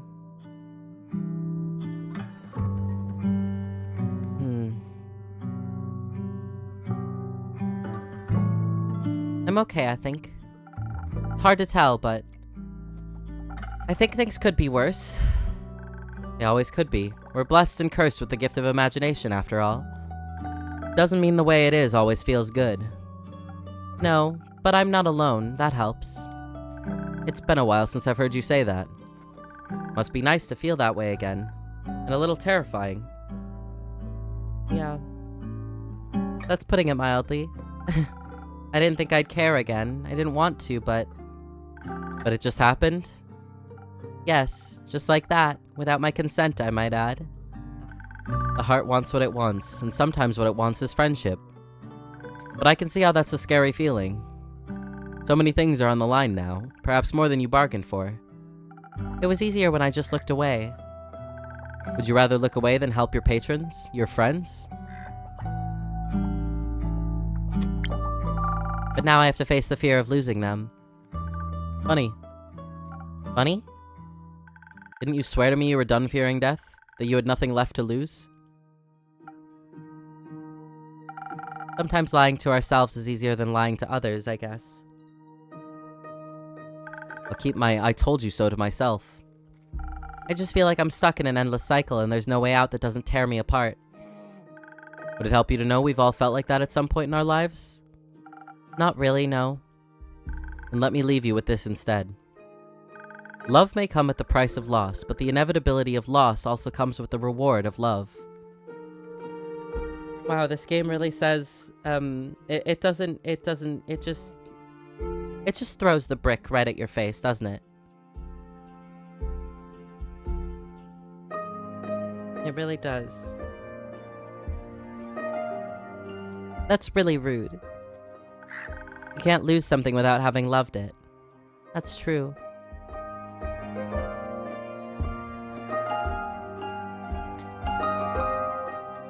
And so you should love whatever it is you fear to lose. Those are the moments that matter, the moments that make your life worth living. Besides, you have the power to step out of that cursed cycle anytime. Do I? Write your own story, my friend. Don't doom yourself because you think it's what you deserve. I forgot how good you are at giving advice. Makes me a bit envious. You'll get there eventually. I hope so. Thanks for checking in. I think I needed that. Of course. Please don't stop reaching out. The safety of isolation is not worth the loneliness. I'll try to remember that. You better. Now, I heard the night market is close by and I really don't want to waste this opportunity, so don't let me hold you back. Until next time, take care of yourself, be kind to yourself, and be safe out there. Oh. Why don't I get a catchphrase? Oh well.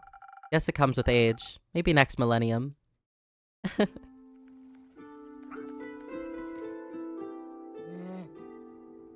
I'm sorry. Uh-oh. Oh. Hello? Anyways, oh gosh. Greetings, traveler.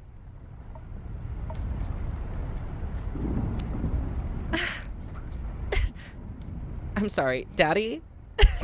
Anyway. Nice armor. Is it new? No? Does it seem familiar? Thank you for the hydrate. Oh god.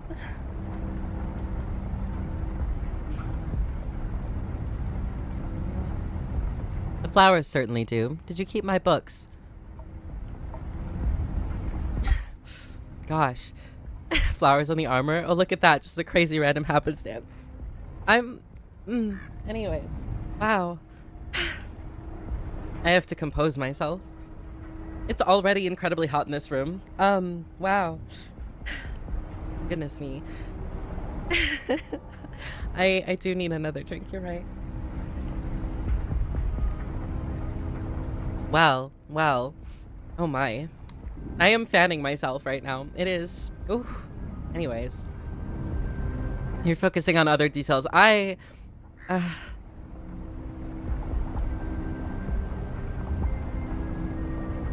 Gods. Anyways. You know, I imagine this place differently. It's nice. Thank you. But I thought you'd be long gone by now. After all, you like running, don't you? I like it here. Though your visit is making me consider moving soon. It's not advised to stay in one place for too long anyway. Eventually, the past will catch up to you. I figured. What brings you here, really, Khazar? You know, this and that. I paid Marrow Castle a visit. It's quite serene this time of year. What for? Sightseeing. Trespassing. You broke in. No, of course not. I walked in. I was persistent in my approach. Politely, I knocked on the door. Unfortunately, vampires these days have no hospitality. No one came forth to greet me, so I had to let myself in. I was a bit rude of you, no? Rude, innkeeper. Politeness has always been a virtue I stand by. I don't remember you as a polite person. Your mind must be failing you. God, he really is just toxic and awful. Gaslighting. The manor was derelict. Seemed like even vampires are abandoned eventually. Inside, broken glass and blood speckled the ancient halls. A shame. It must have been such a beautiful estate once. But I didn't dwell too long. I took the chance to get what I wanted without any inconvenient interference. And what would that be? Curious as ever, aren't you? That's why I made it my job. What? Being nosy? Something like that. I get to hear a lot of things every day. People like to talk. You manipulate your patrons into telling you their darkest secrets. That's not true. I listen. I'm all ears. What would Lady Evelyn have that you, Khazar Duskbringer, would want? Just a little blood. Ingredients for the execution of a grand design. Grand design? We were never ones to make big plans. For the record, our ex would kin this character. Just saying. Speak for yourself. Maybe times changed you. Oddly enough, you still look the same.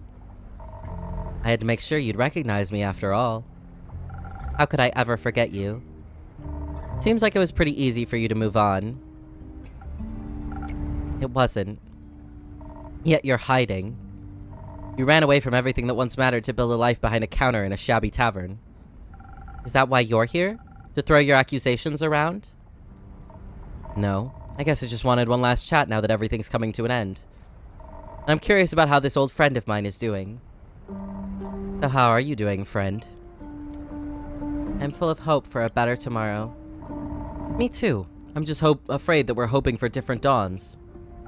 We might be. How are you doing? Do you even want to know? It's my job, and my tavern is open to everyone. Your protective spells beg to differ. They let you through, didn't they?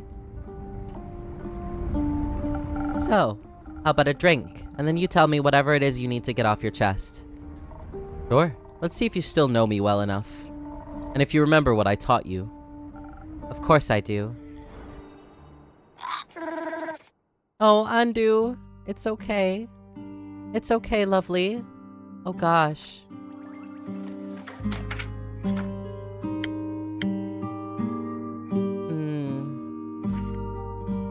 Oh, Andu, my love. The devil, of course. Gosh.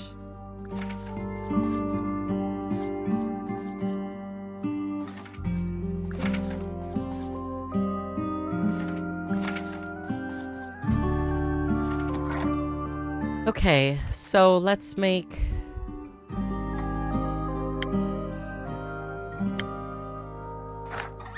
I suppose...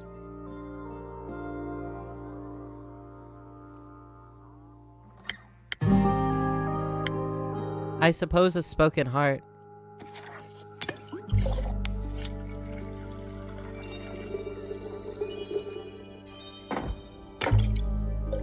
I'm sorry, Andu. My darling Andu, it's okay. Oh. How about this? Sweet and chatty.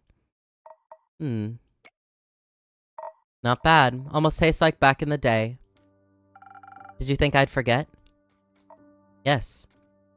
I assumed you're as good at abandoning memories as you are at abandoning people. Ouch. Seems like people are right about one thing, though. That would be? Your drinks can influence fate. They can't save people, but they can push them in a direction, alter their destiny. I wouldn't go that far. I simply do my best to support my patrons in their endeavors. Will you support my endeavor? As I said, I serve everyone in this tavern. How noble. How awfully morally gray. How opportunistic. It's like nothing's changed. Morally gray is not a bad thing to be.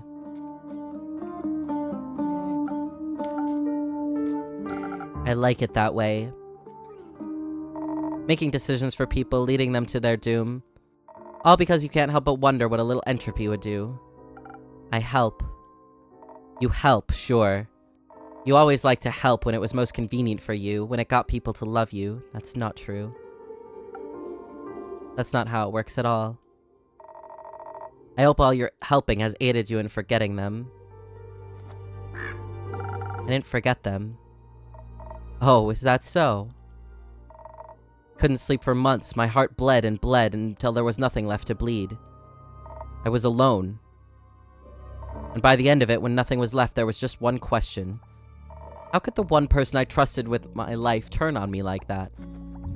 How dare they leave me with nothing but the stars, staring at them alone?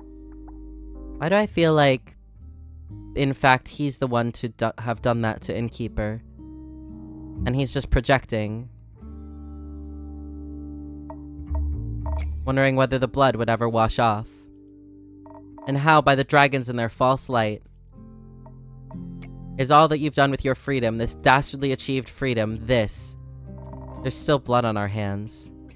It took me way too long to realize that I didn't have to give up, that I'm not like you. That it doesn't have to be their blood that sticks to my hands. They're gone. Not for much longer. Soon the star rain and the flood that washed away our yesterday will open the gates to a new tomorrow. A new horizon unhaunted by still ghosts. Khazar. Innkeeper. Why would you do something like this?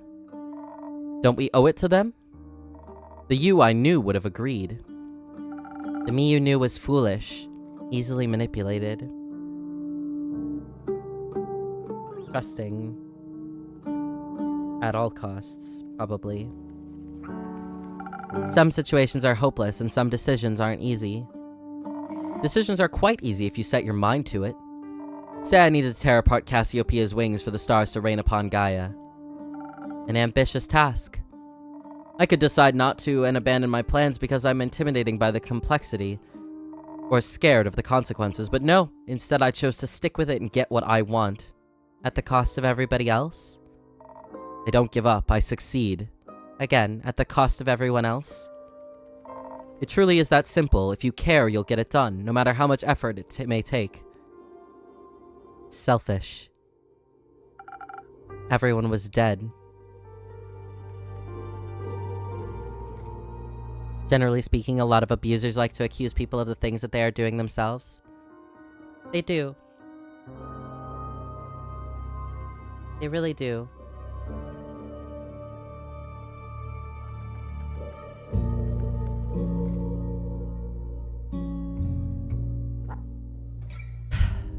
I wasn't. Didn't we promise to always stand by each other's side, to never be alone again? We did. Didn't they deserve the same? They did. Then why are you here and they aren't? I don't know. Me neither. What did we mean to you? Nothing. We meant nothing to you. The home we built, it meant so little. That's not true. Do you still ponder about the meaning of life, watching the stars? No, there aren't any anymore. It's better that way.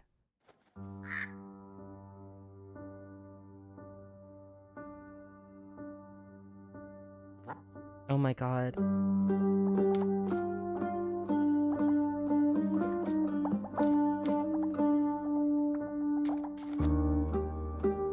I know that this probably isn't a reference, but the line "it's better that way" shows up in Off, specifically when you talk to Zachary after defeating Sucre, and he just shrugs and accepts it and says it's better that way. That one hurt. That line hurt.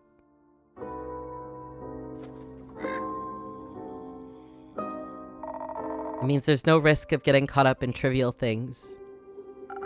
Like getting caught up in the thought of a world without pain. Like that.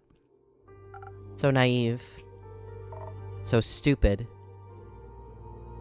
It meant everything to me. Don't lie to me.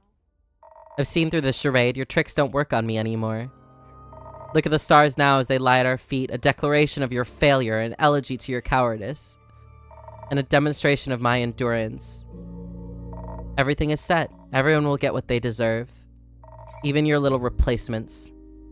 Soon there'll be no more but a fading memory on the horizon.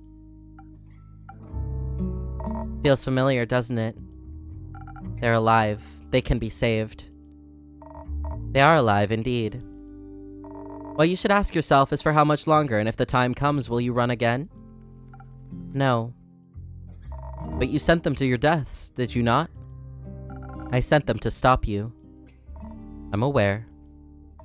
Which reminds me, I'll have to leave soon before your little pawns interfere with my threads of fate. Gertrude? Come on. It's time to go home.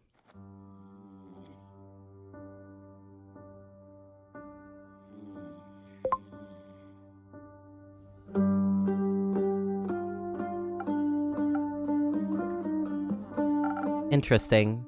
Care to explain? I sent you a little companion so you wouldn't be so alone, but I need her back now. You know I value my privacy. And I value the perfect execution of my plans. So thank you for collecting so much information for me. You don't have to do this. I don't, but I will. Anyway, I got somewhere to be. Speaking of which, my invitation, the offer still stands. Join me and watch as I repair what you've destroyed 30 years ago. Join me to witness the renaissance of times past. I can't. My place is here. What a pity. It almost pains me to see that you haven't changed one bit. I've moved on. You should try it sometime. Spoken like a true coward. It's not like I need you anyway. Not anymore. See you soon, old friend. Or not. I wish he wouldn't have come.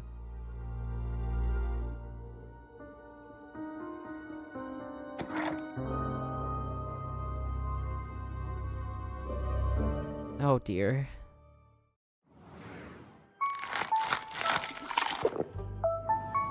Well, that was certainly an experience for me personally.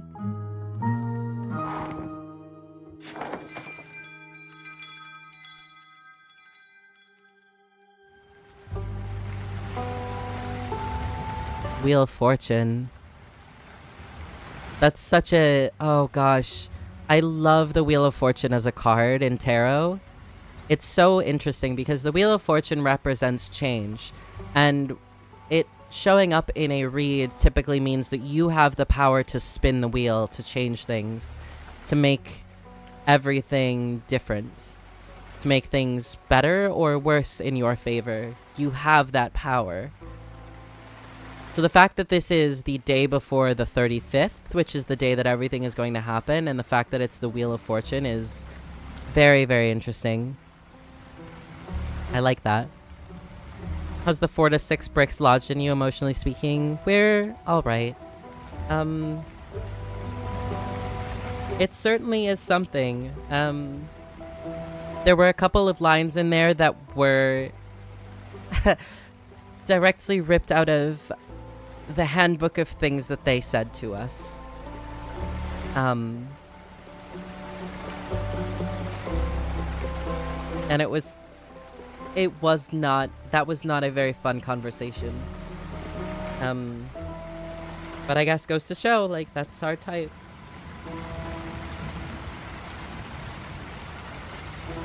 We're too trusting.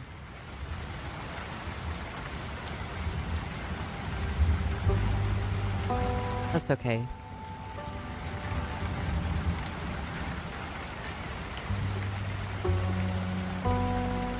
I would rather, like Quincy said, we loved and we lost, and that's okay. Because loving means you have something to lose. And that's okay.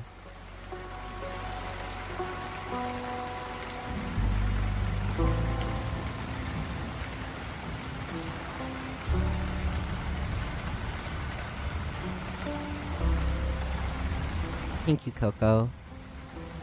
Alright, let's do this.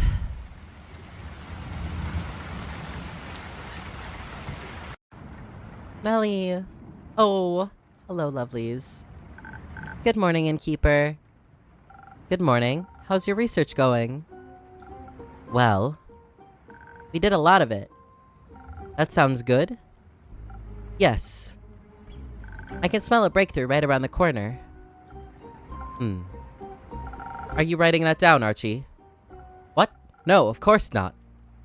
No notes are being taken here, none. Archie, I told you already.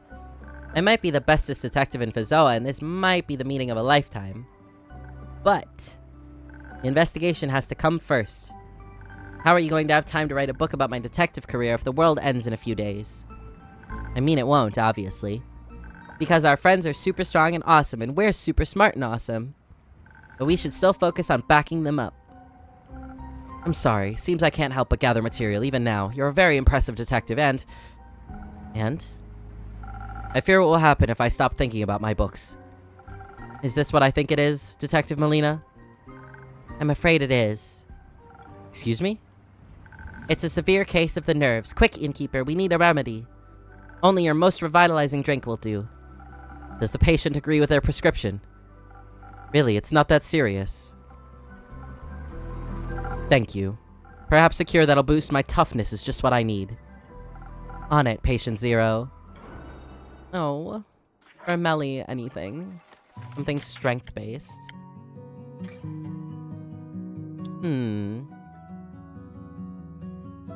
Or, I'm sorry, not strength. Defense-based. Let's do a first snow.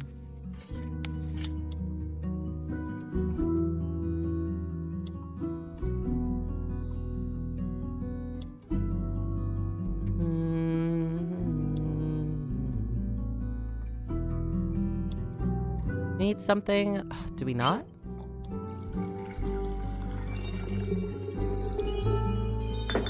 How do we make this? I've forgotten. Oh. I see. I'm a fool. I got it.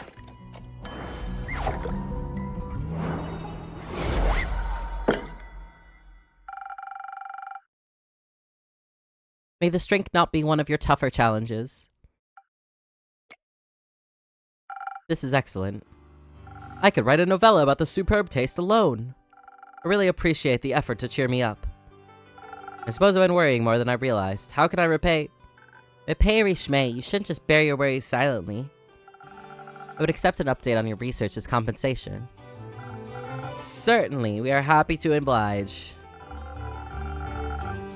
I thought my knowledge of tales and myths could serve us well in identifying another weapon to slay evil. But I questioned as many scholars and turned as many pages as I could. Sounds exciting. It might have been if I had managed to find even a hint of anything useful. Excalibur is nothing but a legend. The Lance of Loingus Ignis might be real, but it proved impossible to trace its location. And don't even get me started on the history of the sword Balmer. My research ended in total failure. Don't say that. We wouldn't know that there weren't any other weapons if you hadn't looked. It just means we have to move our research focus to something else now. Like my investigation. Oh? Like I mentioned the other day, I really wanted to look into who this weird bad guy really is. With a plan like his, he can't just be some random nobody. His plan does have a certain je ne sais quoi. Je ne sais quoi. It's just so mustache-twirlingly malicious, I bet he has a mustache. Hi, eccentric. He does. In any case, he must have left some traces that we can follow. And if we can figure out his real identity, we'll know his mortal weakness. Like a lover? Exactly. Once we know their identity, we can find them and... Wait. No, I don't condone kidnapping. Maybe we could just... tell them about all the evil stuff this guy is doing and they could give him a really long lecture. Okay, maybe that isn't the best idea. Still, Carolyn says the more that you know about your opponent, the easier the victory. But this guy is like a ghost. No one has seen hide nor hair of him before all this started. And here I thought armor like that would have made him super recognizable with the flowers and all. I did look up what some of them mean, the ones Clay was able to identify. There are petunias and marigolds, which symbolize resentment, anger, grief, and mourning. So that told me absolutely nothing, besides that he's a bad guy with some big feelings about the world, duh. Then I got an idea. What about other well-known necromancers? Maybe we have a repeat offender on our hands. No one really seemed to fit, though. I was really close to ripping my fur out. But then I remembered all the stuff about sigils. There actually was a necromancer that died when the portal opened. So I dug that file out of my pile and yes! If the creation of the portals broke a sigil then, that can't be a coincidence. Therefore, this necromancer from back then must have faked their death. And rebranded themselves as the mustache-twirling, green-armored bad guy that we're facing now. Shouldn't you be doing the pointing thing now? I'm just not feeling it, Innkeeper. I know it doesn't add up, okay? I'm sorry, Archie. This isn't the revelation of truth that it should be. When you write your book, the detective should definitely be pointing at something. Pointing. Yes, I'll write that down. Good.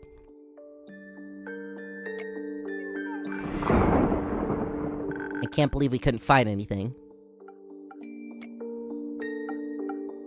Uh-oh. Who taught you that word, Melly? Wouldn't you like to know? Oh gosh. Oh well. What are you planning on doing now? We need a new perspective. Maybe there's something we hadn't considered yet. That's why we brought some of our research materials with us. Wouldn't a library be better for this? Well, maybe, but there wouldn't be enough space to set up the conspiracy board. You brought the board here? Yep. Thanks for letting us set up here. Okay, I'll be in the back. Bye! Oh gosh. I hope it's okay for us to take up some of your space. It's fine, Archie. You can go ahead. Much appreciated, Innkeeper. Oh. Uh-oh. Hi, Una. Well, don't you look chipper. It's good to see you too, Una. You can spare me the pleasantries. Long day? Nah, I was just really never into all this research mumbo-jumbo. I was surprised when I heard you volunteered for the research group. Ha! Your info-gathering game is getting weak, Innkeep. I just chose the activity that's the least hassle. Too much exercise isn't good for the retirement spirit. But I don't need to tell you that, do I? Before you get another word out of me, though, I'll need something to get my energy back. That old frantic research atmosphere really tired me out.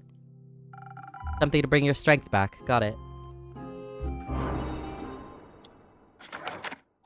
I want to make her a sailor's courage.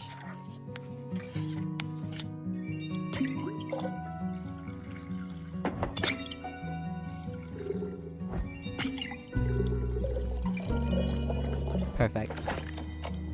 Here you are.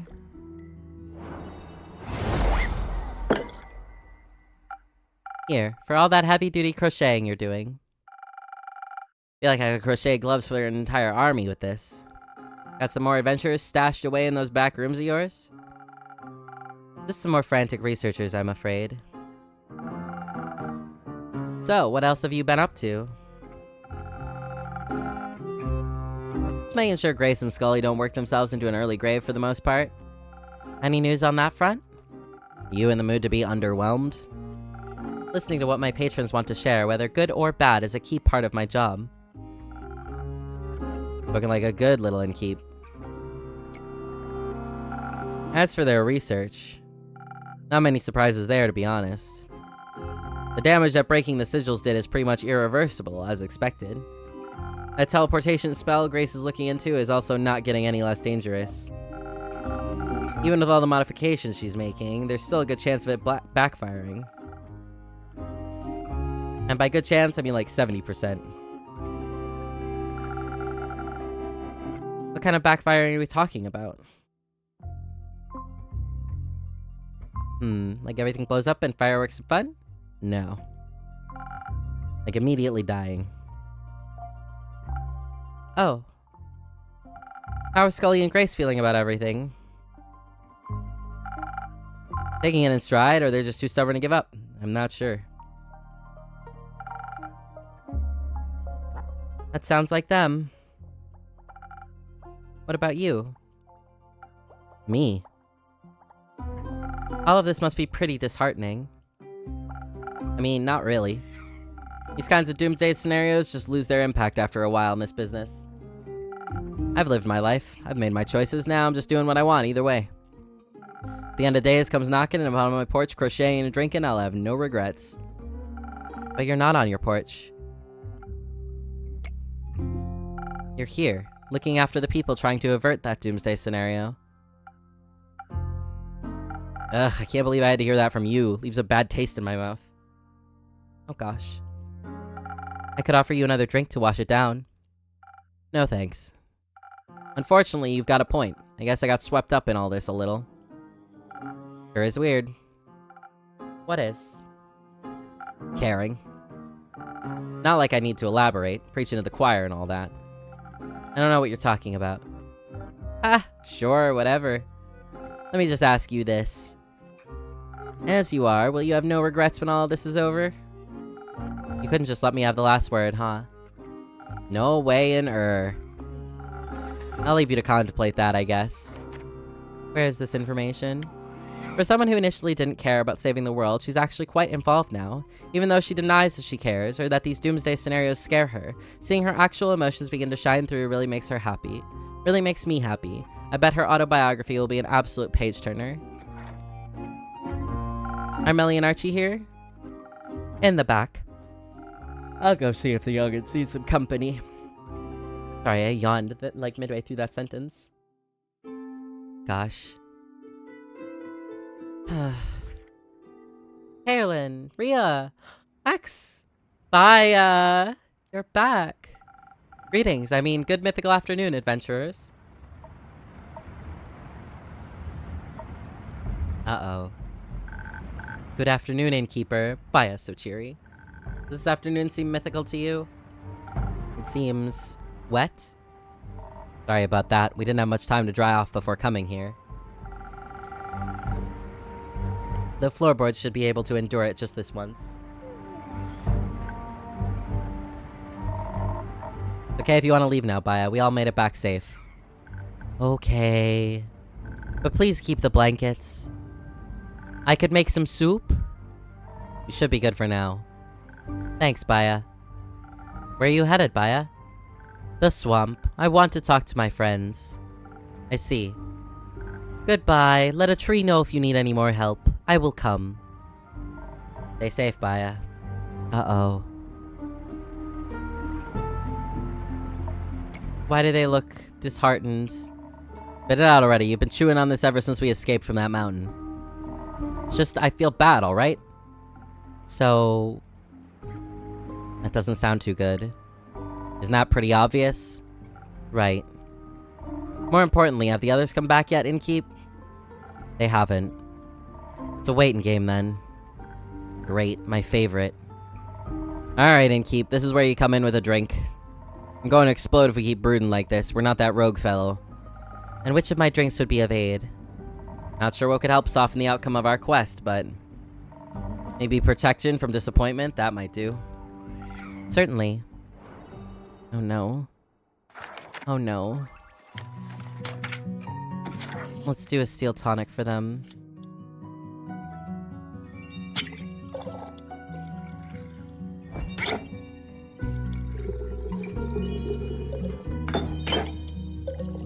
Oh dear. I'm worried. Did I pick the wrong outcome? I hope your disappointment will be just a distant memory after this drink. Thanks, this takes the edge off. Didn't realize my shoulders were so tense this entire time. Can I offer you two a drink as well? I'm fine. For now. Count me in, Innkeeper. I don't really want to think about it. But perhaps understanding where we failed wouldn't be a bad idea. I'll see what I can do. Uh-oh.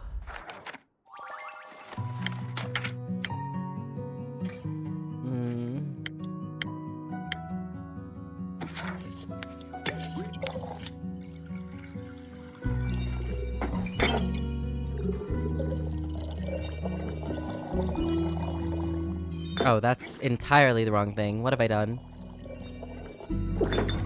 This is the one we want.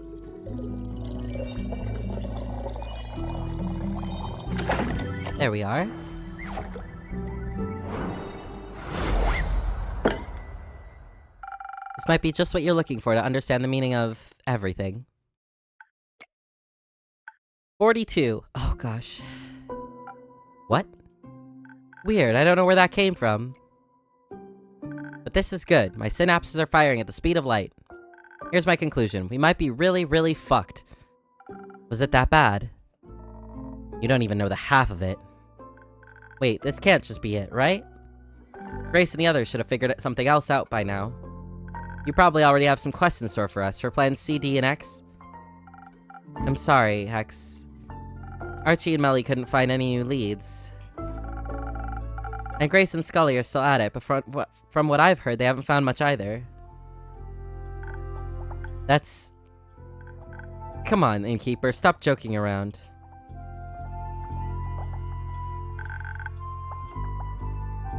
I don't think this is very funny. Neither do I. And what are we even doing here? What? If the Innkeeper doesn't have any quests for us, why are we wasting time here? If you haven't noticed, the world might be ending soon. We failed to create this world-saving weapon. And now we're here to do what? Have a nice chat? Oh wait, you're mighty close to overstepping there, wizard. Well, maybe someone needs to say it instead of just lazing around. Hex. Sit your arse down. This is no time to lose your cool. We aren't here just to chat. Important information about the group that went into the Twilight Chasm will reach us in first. At this point, we need to know their fate. It would be foolish to go running around without a plan. So... Are we cool? Yeah. We're cool. Cool. While we wait for the others, it's time for another story, Innkeep. I'm looking forward to getting some context. Right. After our chat the other day, Kyle and I went to pick up Hex. I'm surprised to see Kyle isn't with you right now. He asked Baya to bring him to Marrow Castle on our way back. He seemed to need some alone time to say goodbye to Evelyn. Aren't you worried he'll get lost on his way back? Kinda, though Hex drew him a pretty good map. Let's hope he doesn't forget how to read maps. Soon after, Kara and Baya picked us up. He just stepped out of a tree right next to us. Baya was pretty excited to take us to the Highlands. Apparently she's pen pals with the Yeti and she'd never gotten the opportunity to visit. And then, whoosh. Whoosh. Yeah. One minute we're surrounded by nice and lush woods, and then the next, vast mountains. Snow. A lot of snow. You guys suck at descriptions. Our journey to the Highlands was so fast it's barely noteworthy. It was impressive.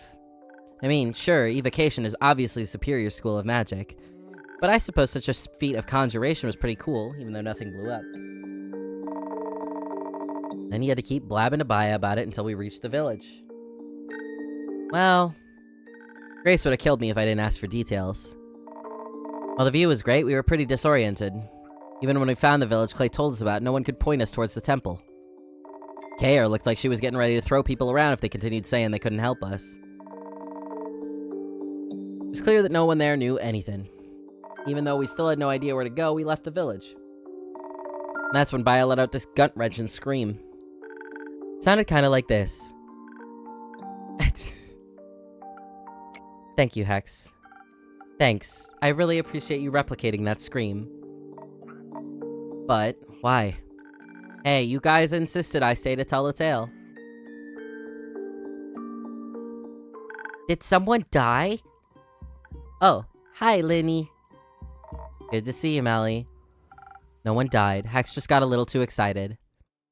Whoopsies. I see. Well, make sure not to scream like that anymore. Or no one will know when you really need a detective on the scene. After all, you don't want to be the next boy who cried detective. Oh, I'll keep that in mind. I'll go back to the board then. Oh gosh. So, Baya let out a scream. We had no idea why she did, but before she could explain, we heard some loud footsteps approaching. It was hard to see with the heavy snowfall, but a huge silhouette was making its way towards us. Kair almost tore into it as soon as it was close. But before we knew it, Baya rushed forward. I almost attacked Baya's pen pal. You actually met the abominable Yeti? Really nice fellow. Pretty good with directions. They pointed us towards the temple. When they did, I noticed their well-crafted ring made of something like opal. Couldn't help but ask them about it. Turns out they got it from the temple. That really got the Yeti talking. We learned a bunch about the temple's jewelry making business. Now about how anyone approaching the stronghold unannounced would be seen as an enemy. Which is a horrible way to run a business. Yeti explained that only a select group of trusted people are allowed on the premises. They didn't want to help us get in, though. Something about getting their jewelry buying rights revoked. Maybe Kyle also annoyed them a bit too much by asking them for their names so many times. But at least we knew the way, and soon with that invisibility finally kicking in, we saw it before us. Lo and behold, the Temple of Ur, where the flame of Leviathan is kept. Sounds blasphemous. The trek up there was brutal. There's so much walking I thought my feet were gonna fall off. Wasn't so bad, really. The winding path looked nice with all that sparkling snow. It's easy for you to say. You just vaulted right over all that rubble. You're too impatient. Kyle cleared the rubble away eventually, didn't he? Yes, we did get to the gate eventually. It was closed, of course. A gigantic wet slab of stone in weathered condition. If there's one thing I know about this sort of thing, it's like gates like this one are super inconvenient. Good thing we didn't want to waltz in through the main gate anyway. No, with the invisibility effect from your drink still active, we started to check for any other points of entry. There was so much rubble, we figured there must have been somewhere for us to slip through. Well, there wasn't. And I was already starting to feel this itch of the invisibility wearing off. We were running out of time. Come on, tell the innkeep what you decided we should do next. We might have tried to scale the temple walls. We made it close to the top. But then the stone started to crumble right under our hands. X was the first to fall, but it didn't take long for us to follow. Though, it's good to fall with a wizard that can cast a spell to slow our descent rather than break our necks. Here I thought you guys just wanted a big group hug. If you want more group hugs, maybe cast that spell earlier than 5 feet before hitting the ground. Oh, sure, I try to practice spell casting while falling at terminal velocity more for next time. Well, you did manage it before we got turned into a big puddle of adventurer soup. If only we had managed to land literally anywhere else. I didn't even know creatures that big lived out there. Aye, me neither. Right next to us, where what we had thought was a snow-covered mountain, an eye as big as Kair opened. It was the guardian of the temple. It slowly lifted its massive head, and we realized that mountain path we'd been walking on earlier, well, it was no path but the body of the Gwivir.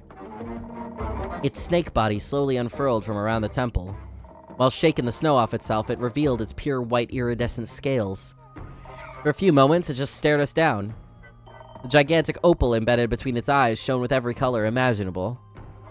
What I wouldn't have given to work with an opal of such fine quality. It's good to hear you guys had a mythical moment there. But I, for one, was worried about the overgrown snake with wings. The Gwivir unfurled its wings from where they had been tucked against its body and rose into the air. An attack position.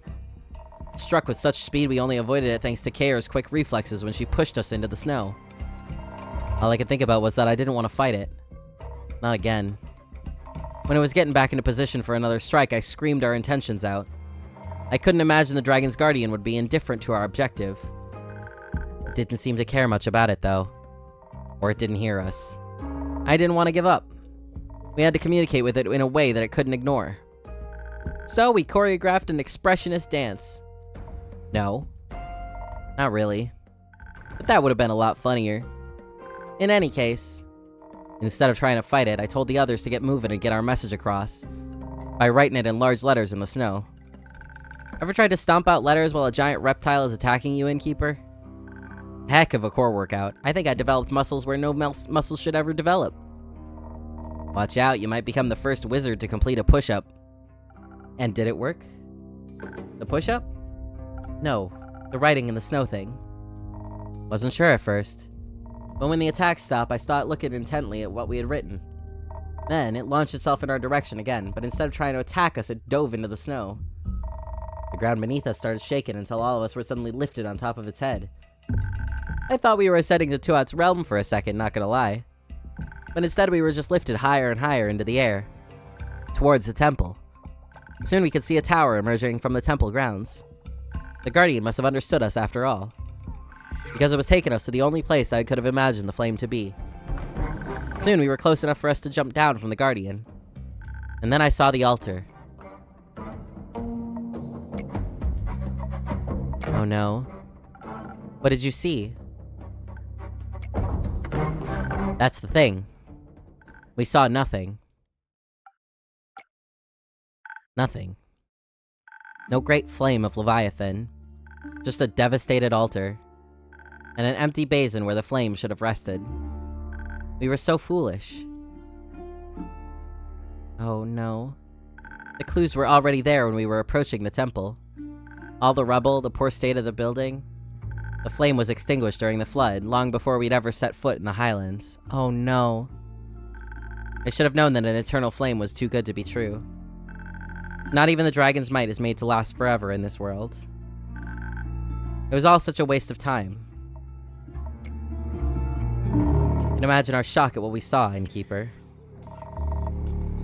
Realization slowly began to settle in. There would be no way of forging that weapon.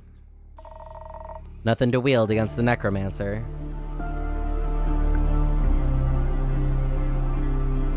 Up there at the altar, everything was so quiet. The priest hadn't reached us yet. That was just the sound of the wind. And the crushing disappointment we were all feeling. The Guardian didn't need to say a word, I understood it either way. Whatever emotions we were feeling, they couldn't compare to the grief in the Guardian's eyes. Eventually we were joined by some of the priests who confirmed what we had already surmised. They lost their main objective of worship on the day of the flood. At least our disappointment was somewhat softened by the warm meal the priests offered us. Oh no. This is awful. I think they felt bad for us. There's community in shared grief. They were pretty interested in that sword of yours as well. Considering everything we learned in the last few days, the minor divinity of it feels hardly noteworthy. I'll cherish it nonetheless. Maybe I'm also just glad that it'll remain a memento of my grandma. It was stupid to think I could try and rival her feats. You still can. But I didn't expect you to talk to those priests for so long. I'd never seen you so forthcoming before, Rhea. Ain't exactly every day you see that kind of smith and mastery on display. The jewelry those priests were decked out in was a wonder to behold. Straight drippin'. God, Hex, shut up. No. Please don't. Hey, you don't complain when Iniko says it. That level of craftsmanship is to be expected of Ur's people, I guess. They were really generous as well, practically forced those opals on you. And that blueprint. You're misunderstanding that one, Care. That was for you. It's a sword blueprint that's been passed down since the conception of that temple. A form worthy of the dragon's might, as they put it. Then they wasted it.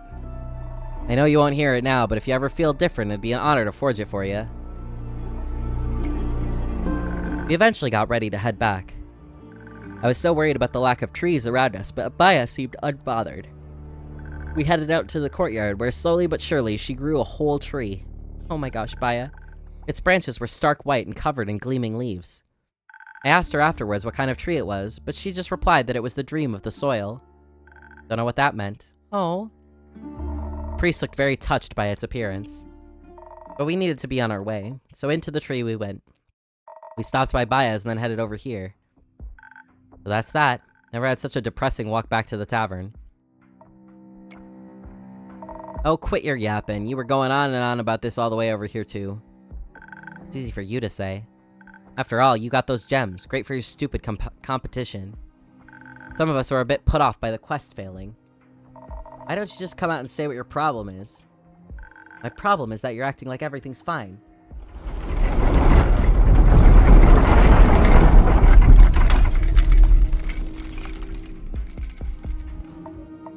Oh. What was that? Did it stop? Seems like it. Is everyone okay? More or less? Yeah. What about Melly and the others? I need to... I'll go. Alright, thanks, Rhea. I'll take my leave.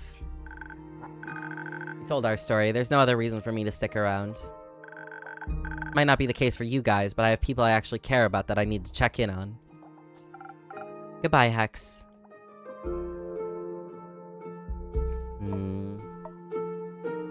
It's getting late. There's always a room for you upstairs if you get tired, Care. It's fine. I'll keep you company. Things must be really dire if you're offering that. What do they say? Desperate times call for desperate measures.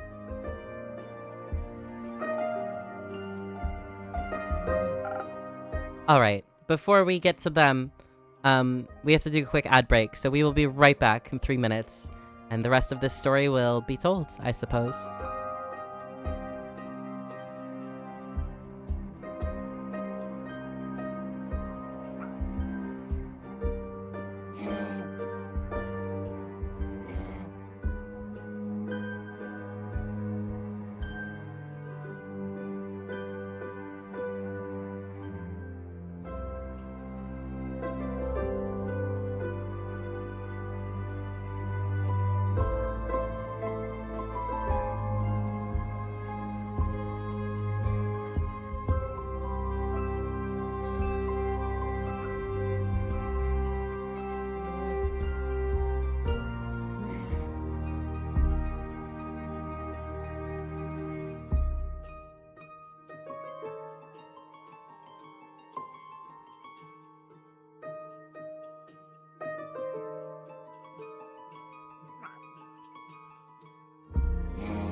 Alright, back to the game.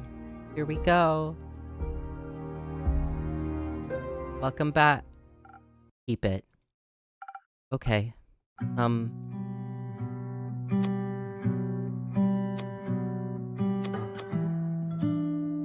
Good to see you too. Where are the others? Enoch goes outside, trying to calm Voy down. We didn't want him to throw up in your tavern. Did he have a panic attack? I hope Tia isn't giving him too hard of a time about it. Tia didn't survive, did she?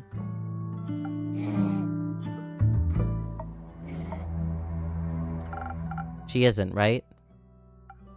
No. Where is she then?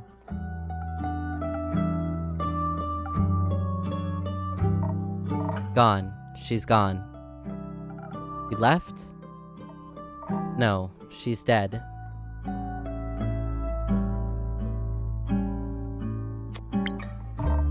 You're right. She's way too stubborn to die. Well, she did. I'm sorry. That's awful? Yeah, you don't have to tell us that. Is anyone else? No, we got away before anyone else went down. That's good. What about Fable? Did you see them there? In the chasm, maybe? No, we didn't find them. Though. What? I found a bunch of broken arrows not too far from the portal. They were all engraved with pretty flowers. I think they were there. They just didn't come back. I hope they're okay. Maybe with a drink they would have been okay. What do you mean? You didn't make him a drink and keep? We had a bit of a fight. So you willfully endangered them? I had hoped it would stop them from going. Nothing could ever stop Fable from helping people, you idiot. I realize that now. You should thank the dragons I care more about my friend's eardrums than I care about yelling at you. I already regret it well enough, don't you worry. You better, if anything happened to them.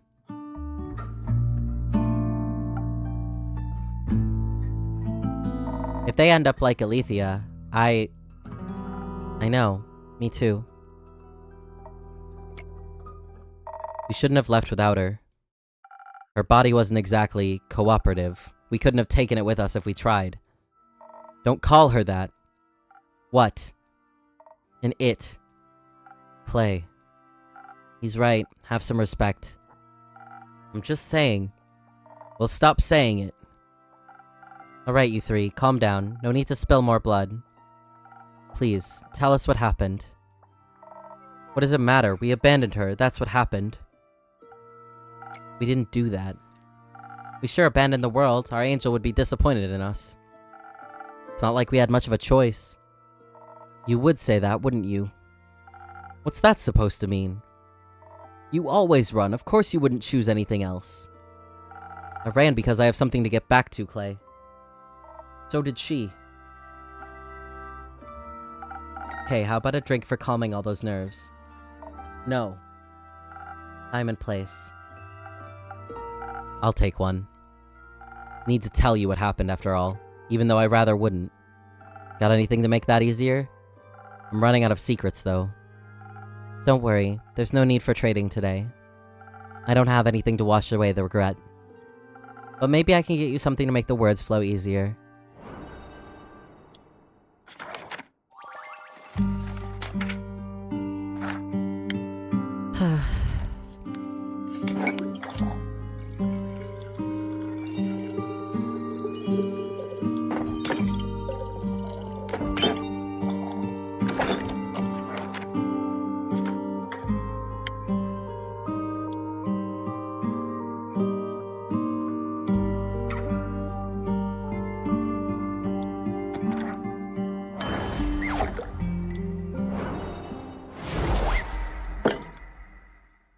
Here.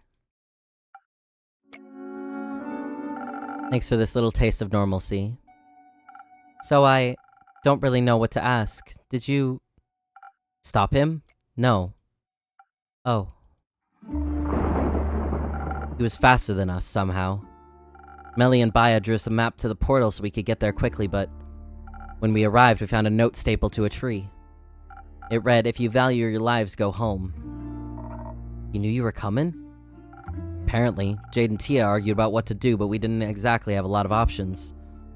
So we went after him, right into the Twilight Chasm. It was... calling it the realm of nightmares seems like an understatement in retrospect. Wouldn't have made it without Voy. And Tia's light. And Tia's light. We ran into the necromancer on his way back, didn't even catch him before he got to Ur. He looked... unharmed. It's ridiculous how easy it must have been for him. In his hands, he held an axe shaped like a dragon's talon, pulsating with magical energy. Smaller than I thought it would be. Magic weapons tend to be size adjustable. Oh. Right. Maybe we would have stood a chance if we hadn't walked right into a cluster of nightmare creatures. I thought maybe they'd be a good distraction for him too, but... the necromancer called on them for aid in the chasm's tongue. Voice said he promised them freedom and endless nightmares. And just like that, they sided with him and we were up against a necromancer, a god's axe, and a horde of monsters. We thought... we were fast. Faster than even his new army. So we quickly cornered him and we thought we could stand a fighting chance, but... that magic fucker cast some sort of slow spell on us. Not even one round in, we were reduced to our normal speed. At least we still had some defense. Theo was right. It helped protect us a lot against a lot of blows we might not have survived otherwise. But we were still losing ground, not to mention the battle. He pushed us back towards the edge of the Twilight Chasm and the portal we had entered from. He almost got Voy at that point. Voy had just played some sick solo that momentarily charmed one of the monsters away from Clay when an axe landed in his shoulder. He was on the ground before any of us could get to him, and then... the necromancer just stopped. Stared down at him like he was looking at a ghost. Maybe Voy reminded him of something. Maybe his dead fucking heart. Maybe. I gave Iniko enough time to pull Voy away and through the portal, back through the moon pools. It's true, you know? You can see all of the 7 moons reflected in their clear water at once. It would have looked beautiful if it hadn't been for all the blood. And for all the monsters swarming us left and right. We were trying to cut them down, but every time we killed one, he would just bring them back. Over and over and over again. And then... Clay finally found an opening. He cut down 4 creatures at once and got through to the necromancer, who was preoccupied with resurrecting a fallen giant. It should have been an easy hit, but Clay got reckless. That's when I saw the necromancer smile. Saw him notice Clay approaching. I tried to call out, but I wasn't fast enough. Just when Clay got within reach, the necromancer swung out his axe, and it should have killed me. It should have killed me. I'm glad it didn't. Don't be. The axe hit Tia right in the chest as she shielded Clay with her body. She moved so fast. I think when she saw Clay in danger, she finally managed to break out of the slow spell. I saw she wanted to protect him, so I pushed Clay out of the necromancer's way. And as Tia lay there, her body in the pool of the astral moon's light, he brought the axe down again. You shouldn't have pushed me. She died to save you. I had to honor that. We might have been able to save her from dying if you hadn't. I wish that was true too. We should have shielded her body so we could revive her. I think that would be a little hard to do now. Why is that? When she fell, the necromancer brought her back. Just raised her up like a puppet, like it was nothing. She was looking right at me. She looked so sad because I didn't save her. Why couldn't I save her? When I saw an undead Tia rise to her feet, her weapon and shield leveled at us, I knew we had to run. I couldn't risk losing anyone else. Iniko picked up Voy as soon as I called for us to flee. Jade didn't want to leave until Voy started pleading with her while he was almost bleeding out. She helped me pull Clay away. I still think it was wrong. It was. It wasn't. Niels made the right choice. There would have been no point in losing you all, too. Agreed. At least y'all get to live. After that, we made our way back here. We didn't know where else to go. I'm glad you all made it back, but I'm sorry you had to go through all that. Why did we have to? Why didn't Cassiopeia save us? Save her? The dragons are neutral. The dragons are fucked. Sure are. The real ones are the madman who killed her. We have to go back. I don't think that's a good idea, bud. We have to. We have to retrieve her body. He can't have her. Now he can use her to navigate that stupid portal, and she would hate that. She would hate being turned into another monster he can use. If we can't get her back, we can at least have to bring her here, to give her a proper burial. We can't do that, Clay. We don't even know where they are right now. If we had stayed, we might.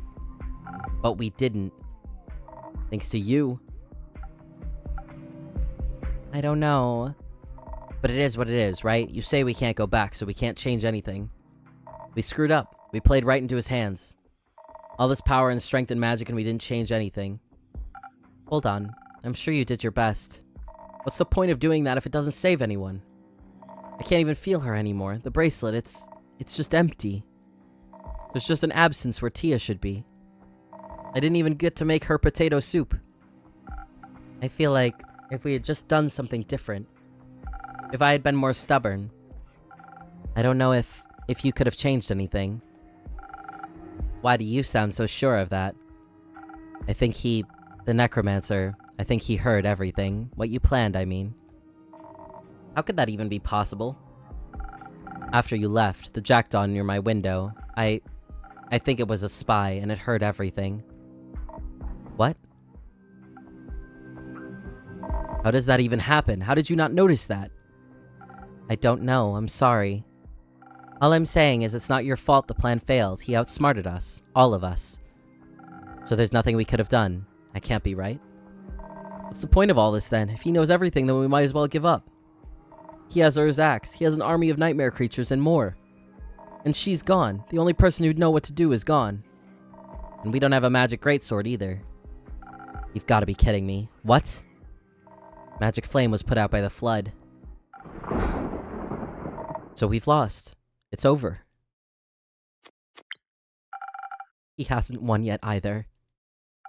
Even if it feels like he has, we're still here so we can still fight. We can still stand in his way.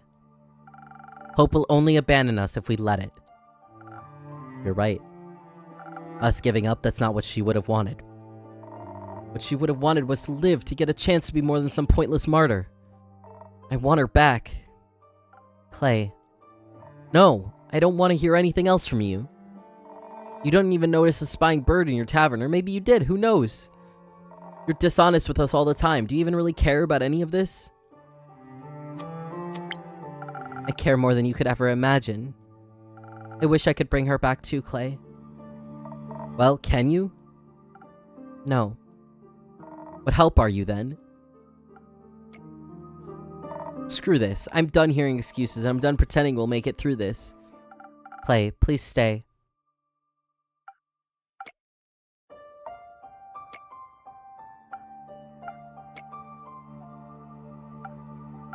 Can I have one of those drinks now?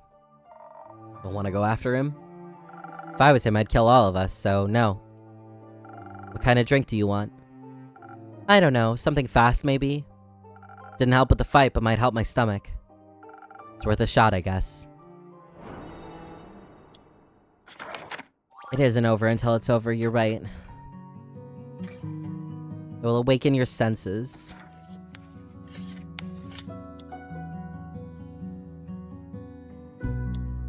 Okay. So...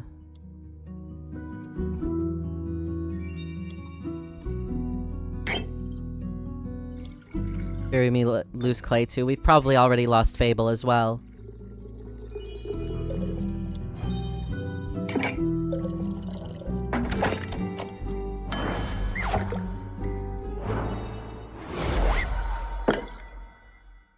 Fast and quick. Just how I like it. What kind of drinks did she like?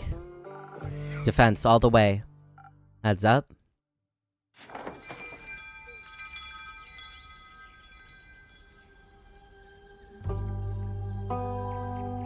Why?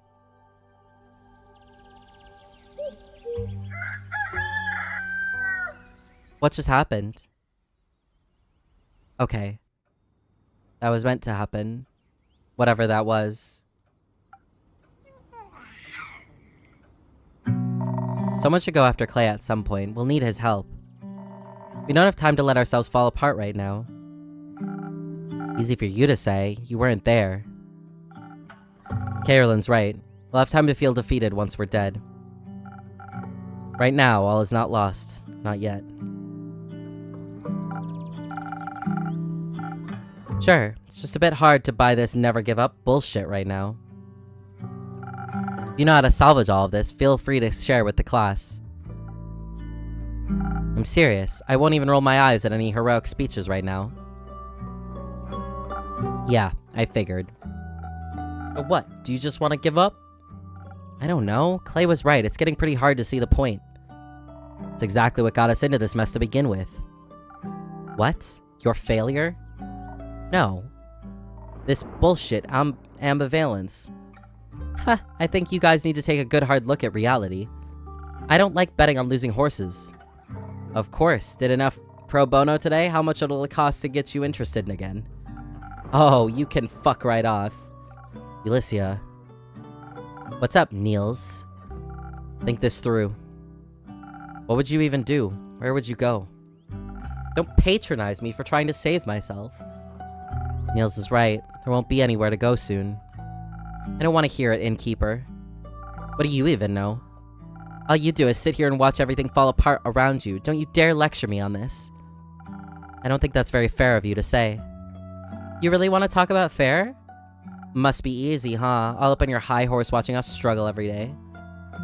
And all you can spare is some half-assed commentary and a few pleasantries. I'm sorry. I didn't realize you mercenaries cared so much.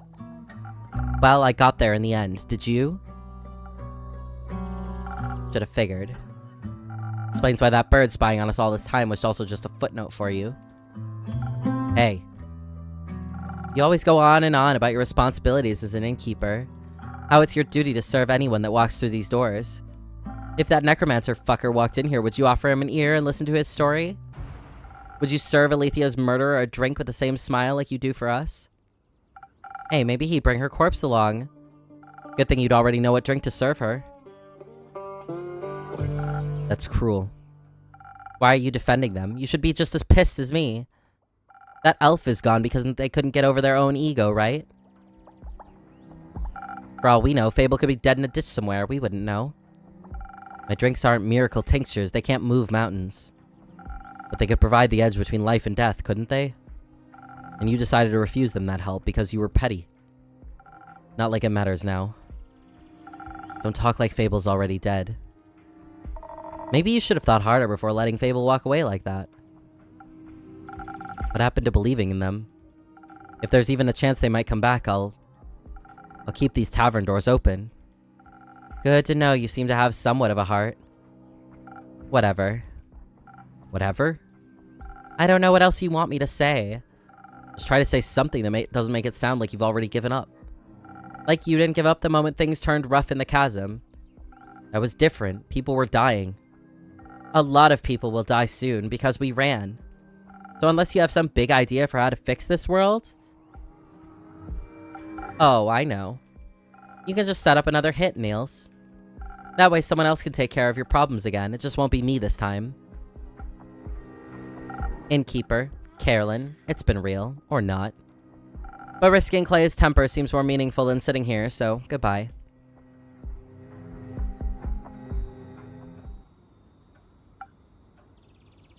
She does have a point, doesn't she? I don't know what to do anymore. On our way back from the Highlands, I was thinking... I could just go see my family, but would I even reach them before the sun sets for the last time? I could have tried. Instead, I'm here. I'm not sure why. There must be something left to do. Maybe, if we have the element of surprise with your sword, we might... No, this sword can't save the world. And neither can I.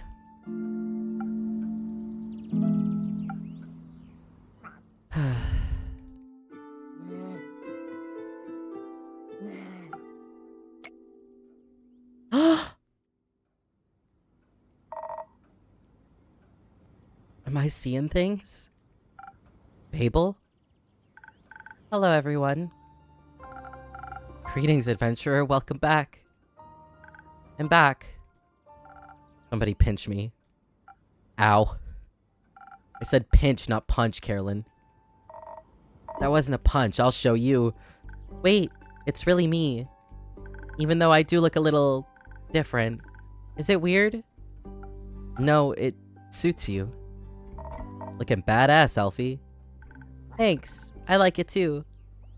I like the ears. Very fluffy. Very, eerie. Nope, that sounds wrong. Let me try again. Take your time. They are very pretty. Beautiful. Effervescent. Do you need one of your own drinks, innkeeper?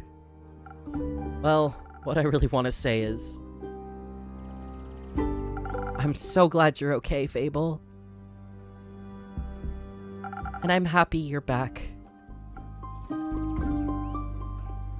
I'm really happy to see you as well, innkeeper. And there's so much for all of us to talk about. Wait, before that, first and foremost, I want to say that I'm truly sorry. I should never have refused to make you a drink. No matter what insecurities I was dealing with, I should have never let them get away in the way of keeping you safe. I made it back, didn't I? I thank the dragons for that. But I still ended up acting like a giant hypocrite. None of my encouragement was ever given in falsehood, yet learning to trust in the abilities I knew you had. It was hard to trust in you while the worry for your well-being was eating me whole. The worry of losing a friend. Don't you mean regular? No, you're my friend. If you'll still have me. You know, I thought a lot about our last conversation. I was upset at first, but most of all I was afraid. Afraid that we'd never talk again. I didn't even know if I ever wanted to come back to this tavern. Maybe the me from a few weeks ago would have just stayed away, but... You're important to me too, Innkeep, and I wanted to be brave for the both of us. So I came back to hear you out. And I'm happy I did. Glad you're both finally able to resolve this. The conversation must have really eaten into your word count for the day, Innkeeper. Worth it. But yes, you'll have to carry me from here on out, Niels. I'll try my best. Oh, right. Guys, we don't have time to chat. There's this necromancer that stole Ur's axe. I don't know who he is or what he wants to do with it, but we have to stop him.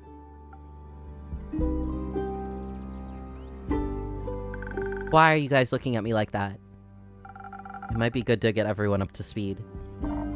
You go first, Fable. You got us at the edge of our seats. Well, as you know, I was searching for Melly around the portal to the Twilight Chasm. I couldn't find any clues, not with the devastation left behind after the flood. And then a thought struck me. What if Melly was pulled into the portal by the waves? That would have been a nightmare, literally. And even if I could swear I saw the shadows around the portal moving, or the fact that its entrance to the plane called the Nightmare Realm, I couldn't just abandon my friend, so I went through the portal. How did that go for you? To be honest, I barely remember what happened when I first went through. The distorted landscape, the giant gangly creatures roaming around, my heart was beating out of my chest. All my blood was in my ears again. Eventually, I found an alcove that gave me some shelter, but I just couldn't stop freaking out.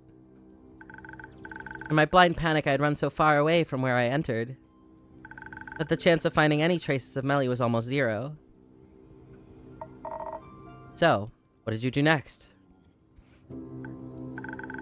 I must have fallen asleep. What? Excuse me? Well, all that running and worrying got me so exhausted I must have just passed out. It was weird falling asleep in such a strange place. I couldn't remember any dreams afterwards, just this sense of disquiet and unease. But when I woke up, the Twilight Chasm looked different to me. It didn't scare me so much anymore. Moreover, I felt almost melancholic as I regarded its deep purple horizons. And suddenly, close to my alcove, where spiky mountains split the sky, I saw entrances to tunnels that hadn't been there before. My curiosity got the better of me and I ventured inside. The deeper I went, the more I started seeing veins of precious stones lining the walls. And soon the tunnel widened into a huge cave. And I mean, it was huge. Gigantic. I wasn't even able to see the ceiling anymore. Turns out, somehow I had stumbled from the Twilight Chasm into the center of the plane, not the dragon, but in front of me was the sleeping form of the Elder Dragon themselves, looking more awake than they should have been. I could only guess that the water covering the floor must have roused them. The flood had even managed to reach Ur's cavern. You mean the dragon that, if woken too early, will bring about the end of everything, was awake? Yes. Great. Another apocalypse. Do we get double points for our combo? Wait. I haven't finished my tale yet. But you're right, it didn't look good, especially when the necromancer appeared. I hid behind a formation of stalagmites as soon as I noticed him. Something about his presence and armor seemed off. He was followed by a couple of undead creatures dressed in farmer's clothing. I was still debating whether to reveal myself or not when he began to cast a strange spell. A green mist started to coalesce around Ur's head, then their eyes flew fully open. I was stunned when I saw their gaze. Their presence had suddenly become stifling. Whatever strange visions the mist revealed seemed to enrage them. Their roar must have shaken the whole plane. But while was distracted, the necromancer tried to retrieve their fabled axe wrapped in their tail. It was a gut feeling, but I just couldn't let him take that axe. I had to stop him. But as he took hold of the large weapon, he turned to look right at me. My legs felt like goo. I was shaking so bad it was hard to draw breath. I knew at that moment, should I try to fight him, I would die. It was by pure luck that in that moment, shook off the mist and lunged for the intruder. The undead creatures used their bodies to shield him, shattering upon impact with Ur's claws, while the necromancer cast the same mist spell again. The spell connected with ease, giving him the precious seconds he needed to escape. For a while, nothing happened. There was just silence. I think desperation made me brave, or blind to consequences, but I could hesitate no longer. If that necromancer was to use the axe for evil, well, I had the chance to stop him and didn't. So I abandoned my hiding spot and ran towards begging them for help. You just asked the Elder Dragon for help? Yes, it seemed like my only option at the moment. How did they answer? With a riddle. It went something like this. Gems and jewels I create, yet my most precious treasure I still await. Sought by many, found by the lucky. It blessed the oldest and youngest before it struck me. No mortal stands against it, and immortal's delight. So close to death, unseeing you find. What, little mortal, do I seek?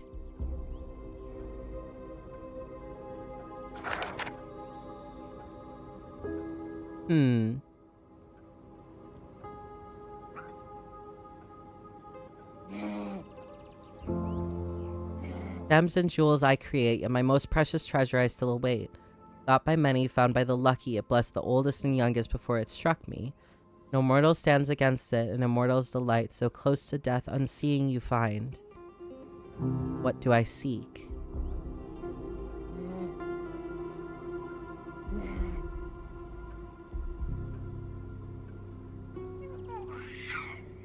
My first thought is time.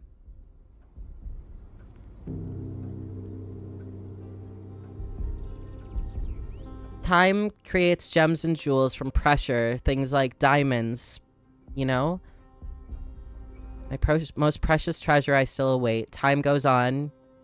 Sought by many, found by the lucky. Bless the oldest and youngest before it struck me. No mortal stands against it, an immortal's delight, always time. Close to death, unseeing you find. What do I seek?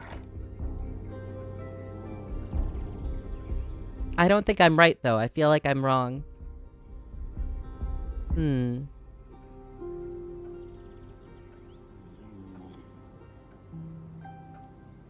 not sure.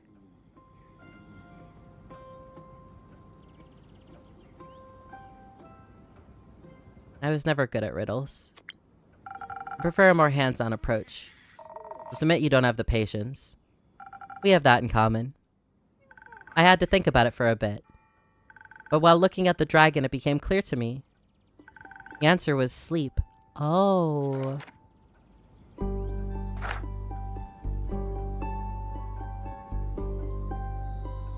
Sleep.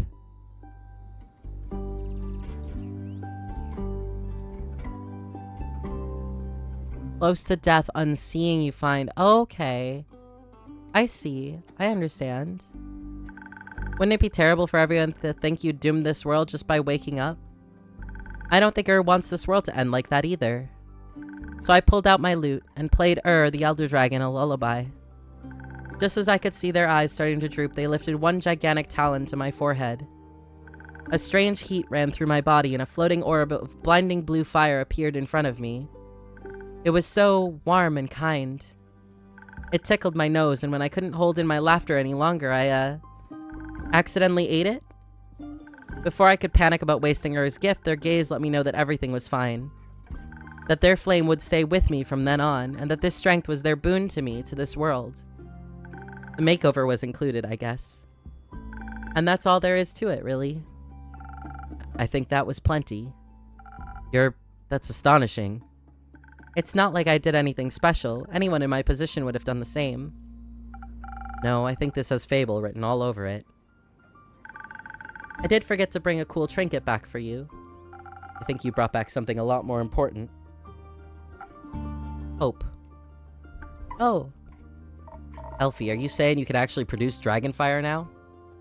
I think so. I practiced recreating the orb on the way here, but I still have a long way to go. Huh. I feel like I'm missing some context here. Later, I need to go get Rhea right now. That was fast. Fable has returned from their encounter with with a mysterious ability. Their power to create dragonfire. Hope is rekindled at last.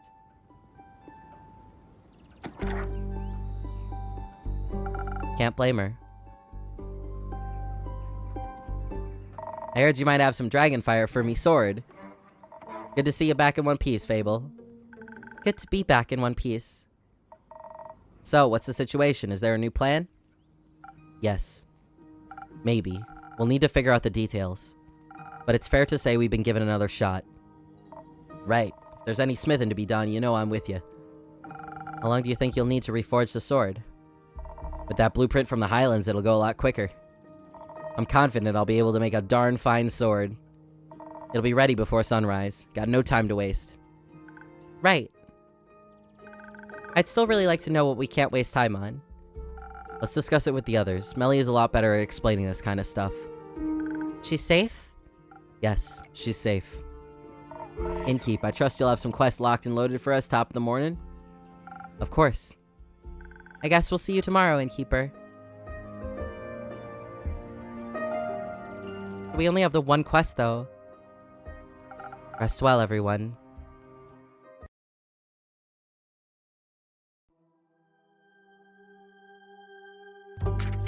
So it's just these?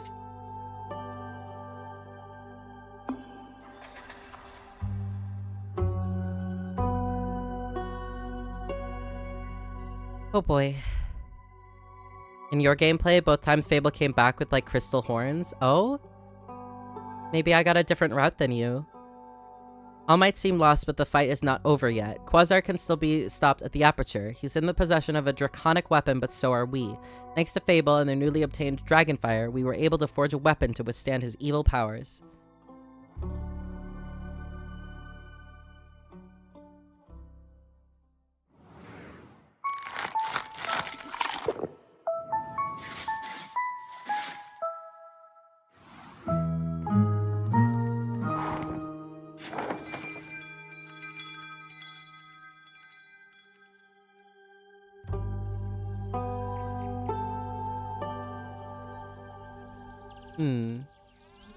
House of Hope.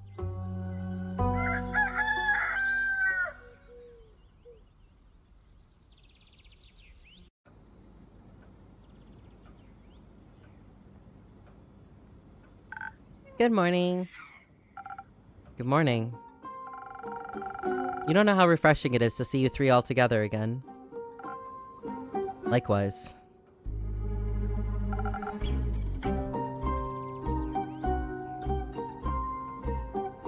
Did you rest well? Not much, but well. We wanted to spend the whole night planning while Rio worked on the sword, but Una forced us to sleep. Oh.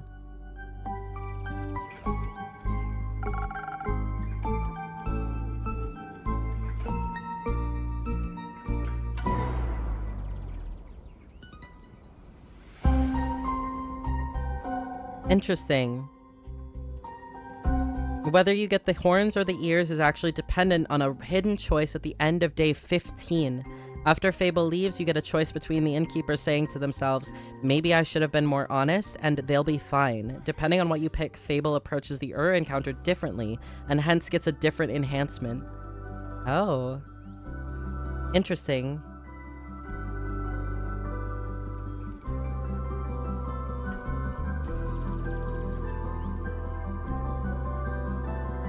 That's really interesting. She's always valued nap time. Innkeeper, I've observed you put up quests for us. I did. And you even thought about defending the roots. Very smart, Innkeeper, very smart. I assume that means you all did too? Of course we did. We made plans and backup plans and teams and everything. What kind of team did you join? Fable's going to fight that big bad necromancer guy with their cool new dragon powers. And we'll be making sure the zombies don't eat people. Together with Baya and Archie. We'll evacuate the capital, and Zenith too. There shouldn't be any people around when this undead army arrives. Other than our extermination team, obviously. It seems reasonable. With Baya's help, it should go quickly, too. Right? First we wanted to ask her to teleport Team Cool Sword to the Aperture, but Baya says she can't talk to the trees in the Forbidden Valley. They're too weird. Too weird for Baya. Must be some strange trees. Yeah, I really want to see them, but it's too dangerous, so I'll just wait until I'm older. Archie's gonna help us convince the people in charge about the approaching danger. I'll help with providing good arguments and keeping things organized. And Niels will lead our group and scout our escape routes. And after that, you're staying behind for the battle, Niels? No, I'm staying with Melly. I'll bring everyone to safety and protect them there. Not out for revenge? I trust my friends will deliver it for me. I do want the necromancer to be defeated, but I don't want to leave Melly alone again even more. So you want to stay out of it? I want to live. Oh. Plus, Melly will need an assistant. I couldn't ask for a better one. Agreed. Now, I know you didn't put up the quest for the evacuation, but could you get me a drink for the road? Something tasty to motivate me. We'll have to convince a lot of people we haven't gone mad. Sure. What secret do you have for me this time? A really big one. What could possibly still surprise me now? My real name.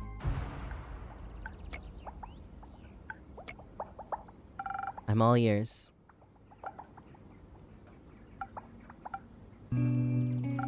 It's Neil. Neil Broom. It's a stupid name, I know, but I think I'm done pretending to be someone else, so Neil it is. I love it. Neil. It's cute. Can I give you a nickname? Neely. Neilchin. Neely. Like Mally, but with an N. Neil is fine, I think. Oh. I've been wondering for quite some time if their true name was as cool as all their aliases, but it suits him well. Solving the dispute with his parents and warming up to the people around them really did wonders. It's good to see that they found their own voice again. Okay. We have our quests. Neil, it suits you really well. Thank you, Fable. Such a nice name definitely earns you a drink. I was hoping you'd say that. Thank you for helping me be myself. I wouldn't have it any other way. I'll make sure Neil is just as charming as Zephyr or Malachite or John then. I appreciate it. Okay, so we need something with that. Why do I feel like a spoken heart could be really good?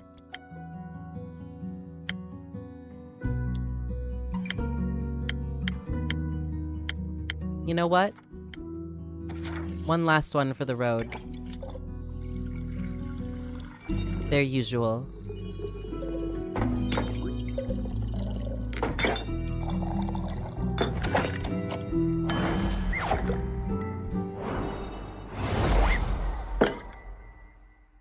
Some additional charm. Not that you need it. This is delicious, thank you. I hope this will make me more bearable to the townsfolk. I find you plenty bearable. Thanks. Innkeeper. Yes, Fable?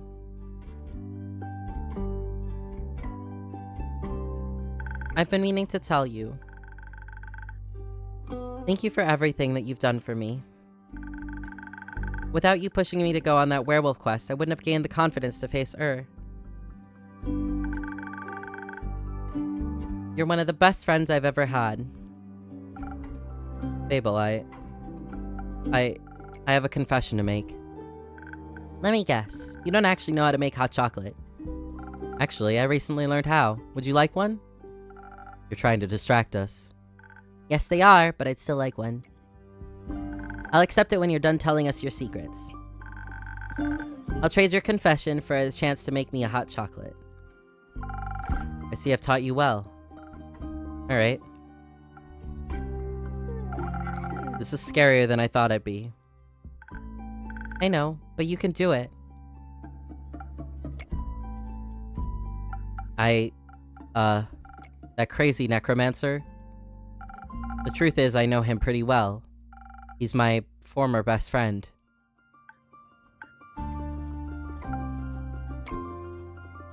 That makes sense.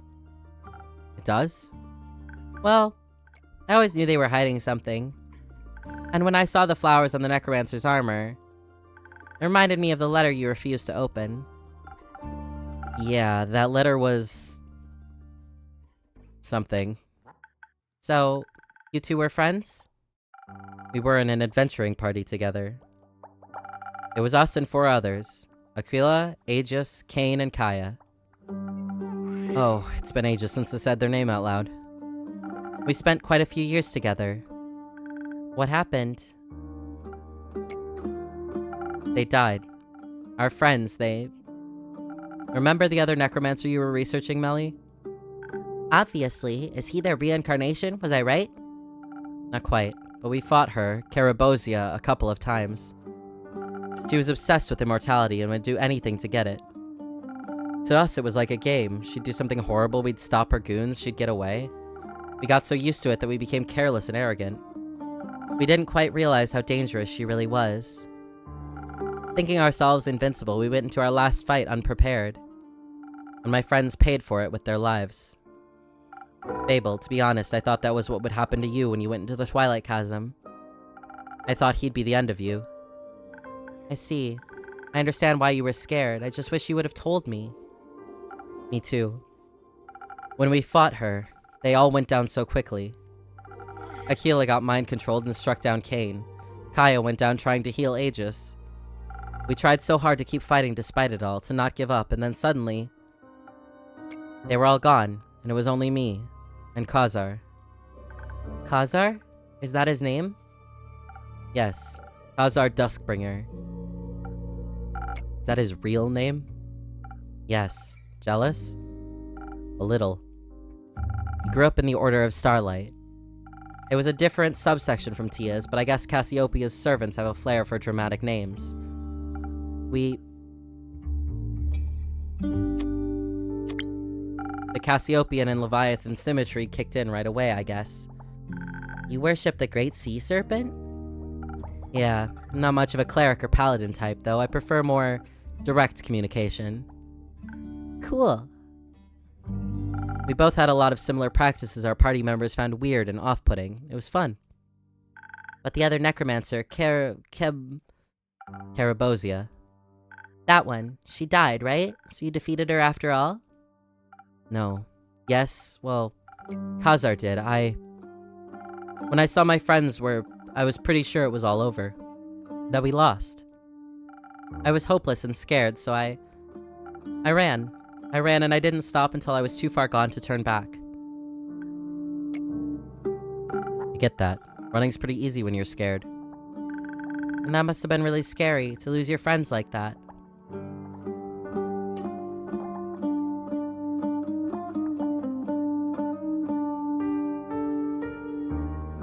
I don't know. It's both the right thing and the wrong thing to do. It's wrong to leave your friends behind, but to live another day to fight the battles. Otherwise, I might have joined them, yeah. And then I wouldn't be here now. I'm glad you're here, even though that choice wasn't easy. Easier than I would have liked it to be. Suddenly, there was an explosion of intense magic from where I'd escaped from. I'm pretty sure he used the Soul Shatter spell to defeat her. That sounds... shattering. Like something Hex would use. We stole it from a mad wizard back in the day.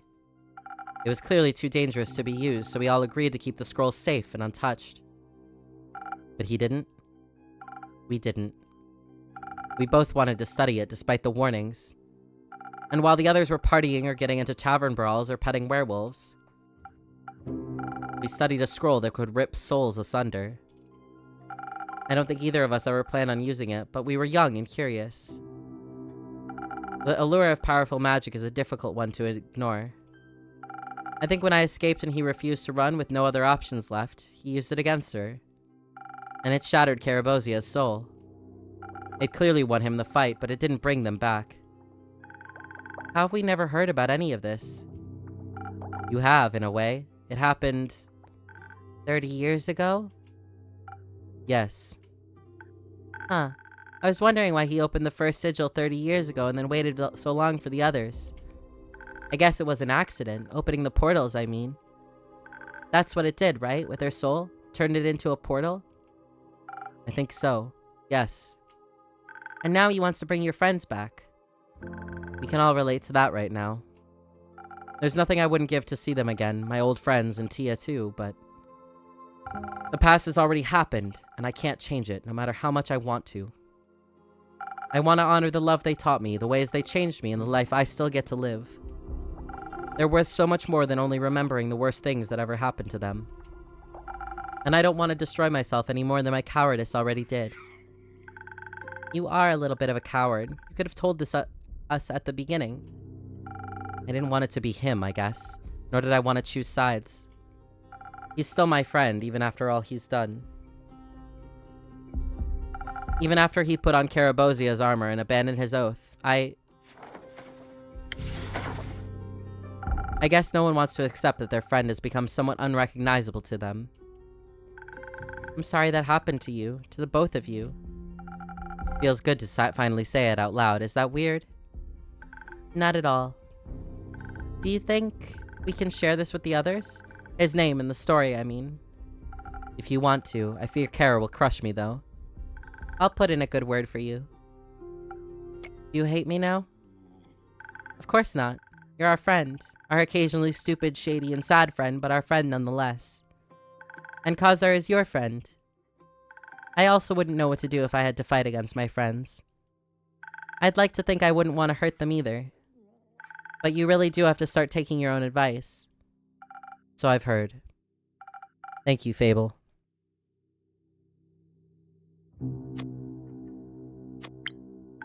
I think the Khazar you knew already died. I know. Do I get a hot chocolate now, or are we gonna be sad for another hour? I'll get you your hot chocolate. Thank you for being patient.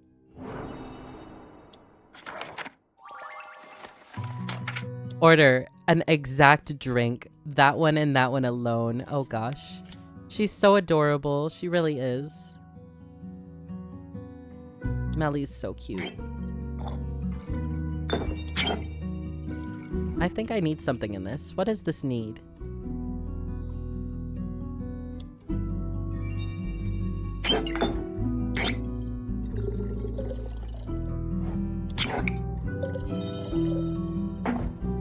Is that it?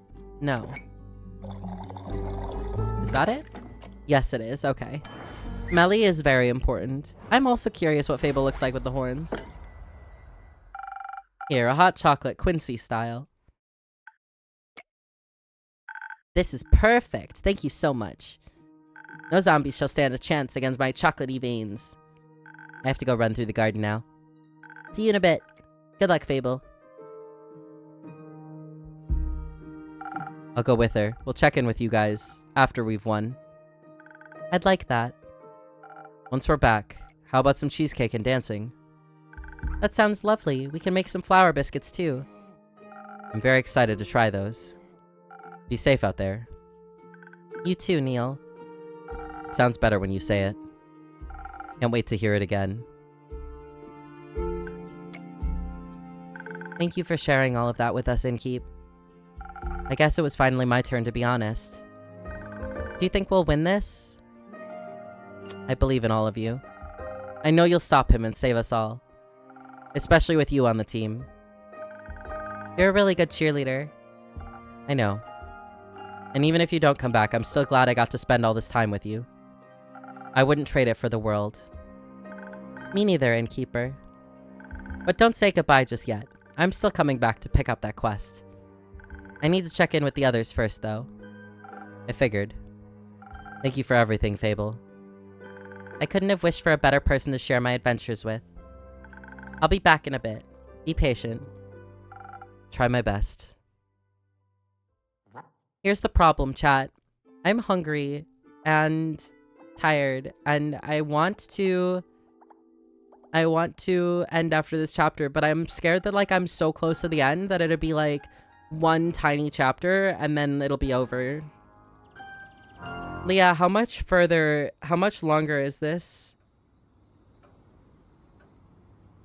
If you're still here. Hello, Innkeeper, we have returned. Welcome back to my tavern. Good to see you found your way back to us, Kyle. But of course, why wouldn't I? This little wizardling drew such a magnificent map for me. You're really close to the end? Okay. Which you held upside down. How are you two doing? Still clinging to those empty lines, are we? Can drop the act now and keep. We all know you're not just a mere babbler after all. Who told you the good news? We met this lovely little girl on our way here. A really chatty kitlin. Maybe she has to overcompensate for that brooding older foster brother of hers. You know about everything. About your history with the necromancer? For sure. Have to admit, everything makes a lot more sense now. I'm glad you came back. I think we've all made some mistakes in our past. Some of us married evil fuckers, others ran away because they were afraid. What counts is what you do now, Innkeeper. For example, how you help us fix your bullshit up from 30 years ago. See, you've already put up a quest for us. Good.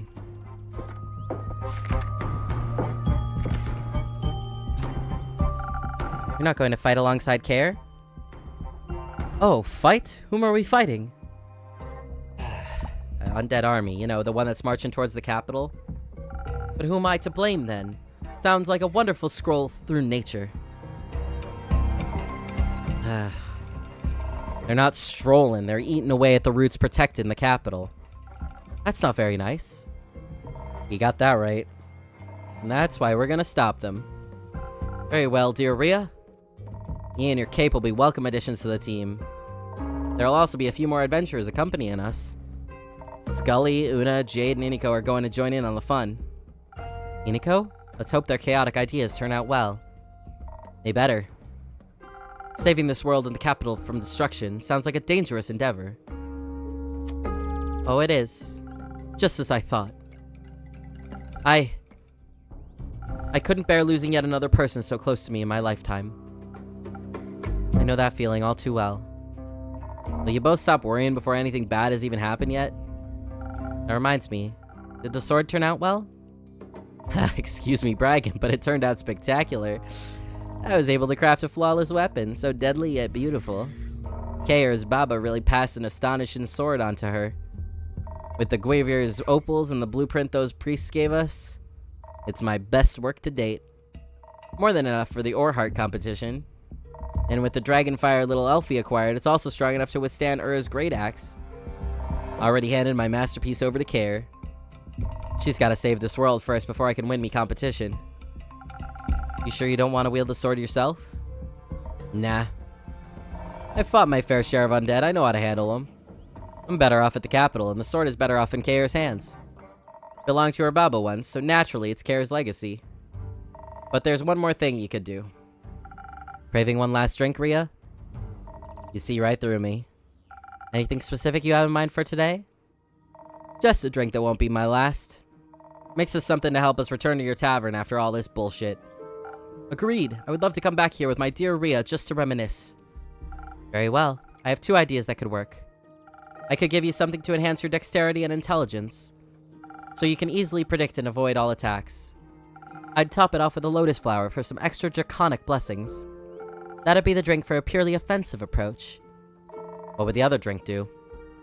That'd be the choice if you want something less violent. A drink that'll enhance your natural charisma as well as up your defense. I'd also add some honey flowers to make you extra persuasive. We'll be trying to collect some allies on the way, so we might need to do some convincing. An additional defense seems like a good idea. But smashing the undead creatures' heads together sounds more fun than talking to them.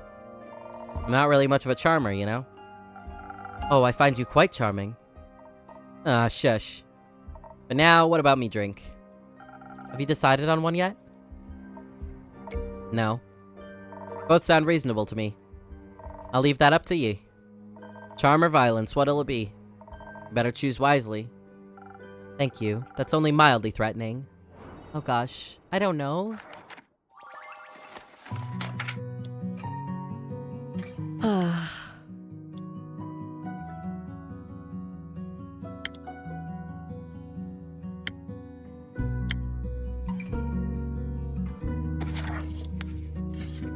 Let's go with 1,000 wins. Charm. Less violence.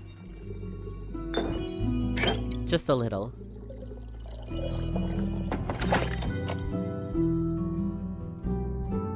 Oh?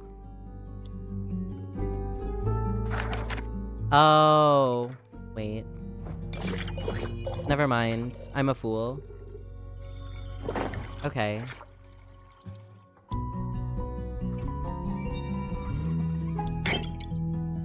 I think I just added the wrong infusion was what it was. I think it's the right drink, it just needs a different infusion. There we are. That's correct.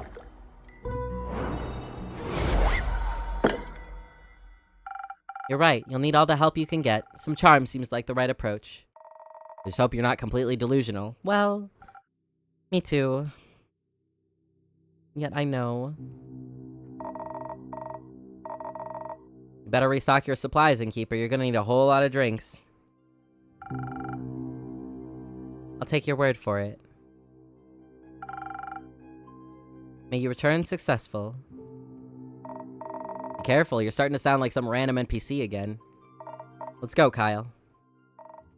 See you later. Until then, dear Innkeeper. Stay safe, you two. Oh.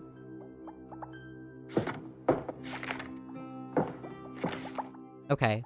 We're gonna take a brief little break before doing this conversation because we have ads that need to play. And then we will finish out the game, I think. Oh gosh. I hope that's the right answer. I hope we are actually close to the end because, like, I'm hungry and I'm warm. Goodness me. I'll be right back.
Okay.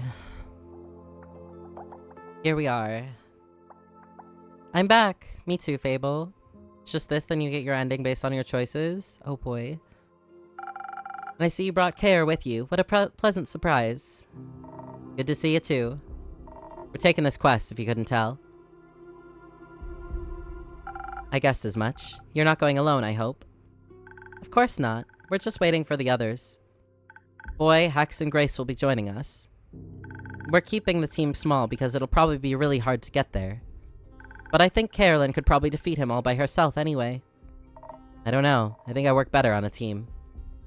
I think we all work better when we don't have to go through terrifying experiences on our own. All part of the humanoid experience, I suppose. No philosophizing before a big quest, please. But I love my philosophizing. We know.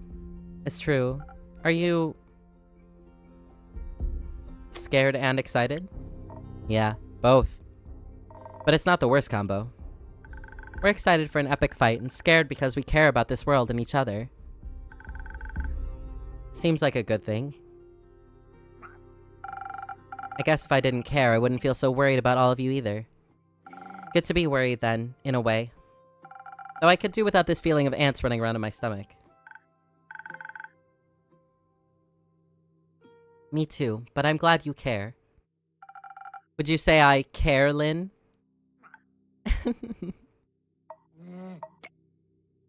Okay, sorry. That new sword of yours, Care, does it have an appropriately epic name? I asked Rhea that too. She told me to name it. And? Lynn panicked. Said it's just a great sword, so now its name is Just a Great Sword. Very creative. Luckily, the most commonly translated name for Ur's great axe is Just a Great Axe. So Carolyn's fits right in with the naming convention. Nobody liked that in Keep. It was terrible. It was awful. I knew that, of course. Of course. So you've got Just a Great Sword, unexplored dragon powers, a quest, all that's missing is...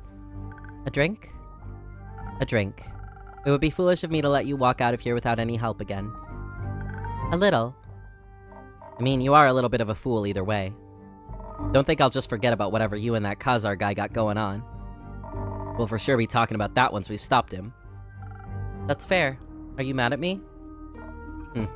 No, I guess we all have people we're scared to talk about. But you were right. The past always comes back to haunt us, whether werewolf or necromancer.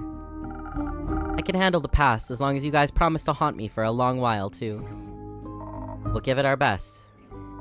So Fable, what drink should they get ya? Well, I think I should play to my strengths, but I'm not sure which one I should focus on. On the one hand, dexterity will make me swifter with a bow, and it always helps to be fast and evasive. On the other hand, Voy has been teaching me how to combine magic and music to support people. And I think a powerful pep talk or healing word can go a long way. Though charisma could work too. Innkeeper, I'll leave the choice up to you. I don't think there's a right or wrong answer here. I like both of these sides of myself. Just make me your favorite charisma drink or your favorite dexterity drink. A favorite drink for a favorite customer, coming right up.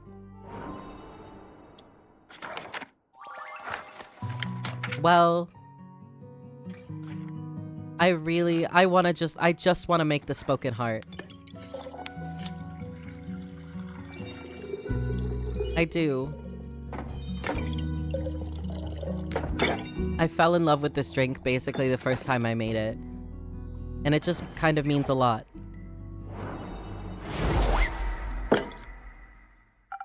I think it's time to hone those musical and magical talents of yours.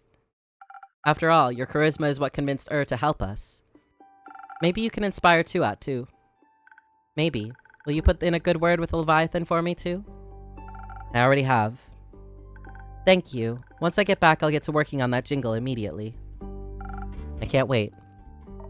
So, does your ex-paladin have any weaknesses? His arrogance. He still can't see himself losing. Nor does he think he has any weaknesses. And he can't imagine you have something equally important to fight for. But he's fighting for something that's already dead. You're fighting for something still alive. Make the most of it. Either way, best of luck. Thank you. Hope you don't mind me kicking your friend's ass. Try to be kind. I won't be doing that. Fair enough. Do you mind if we wait here for the others? Not at all. Grab yourselves a table and some, I still don't have any snacks, actually. Don't worry, I brought biscuits. Well then, have some biscuits. I'll set up a table. Why don't you sell cookies? I was never very good at baking. Maybe you should. Boy, hi.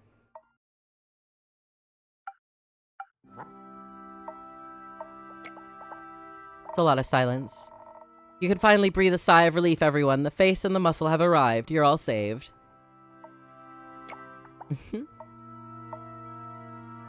Whew. Ray? Okay, I was trying to make this less awkward, and I see I've made it worse. It's okay, Voy. Some situations call for a little bit of awkwardness. I am... Heir, innkeeper, I'm sorry. I forgive you. Just like that? Just like that. Thank you. Yeah, Clay, listen. I'm sorry too. You needed us and we... There's nothing you could have done. I needed some time alone to be miserable. Thank you for still being here for me when I came back. Anytime, bud. How you feeling? Not the best. I miss her a lot. Me too. She's... I know, and I feel pretty powerless without her here. But Niels was right. She would have hated it if we give up now. I don't want to abandon the world she loved so much. We have to try and save it. It's Neil now, I think. But yeah, I think we owe it to her to try. And she deserves a proper ending, too. Not to fade into some sort of puppet of his. You're always looking out for her. I know she really appreciated that. And you're always looking out for us. I'm sorry I got so angry about that bird. We're all trying our best. No, you were right. I should do better. Let's try to do better together, then. I'd like that. Good job, you three. That wasn't so hard now, was it? It was very hard. But it was worth it.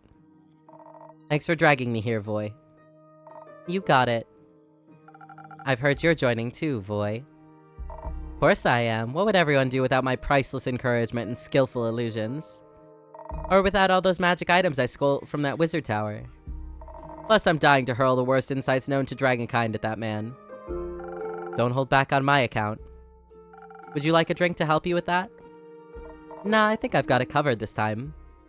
Can't wait to hear your epic battle ballad about it. Oh, you will. Could I have a drink? Think I could use a little something... like, some defense, maybe. I don't know how else I'll handle this without Tia. I'll try my best to mix up some liquid support. Defense,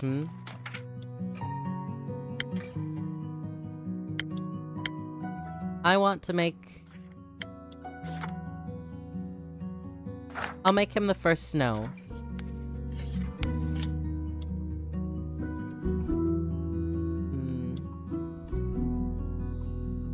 Do we have any infusions that would work?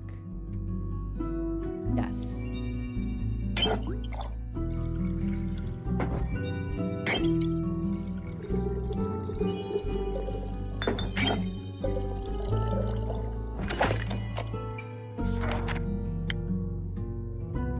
Perfect.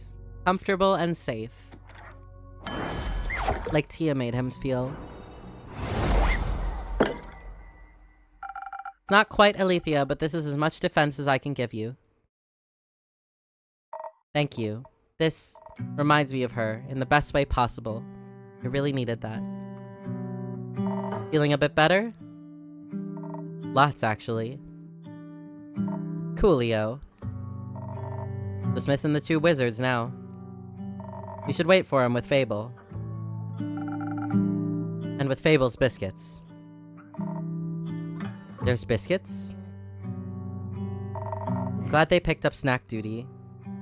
Me too. Glad you're okay, big guy. Thank you.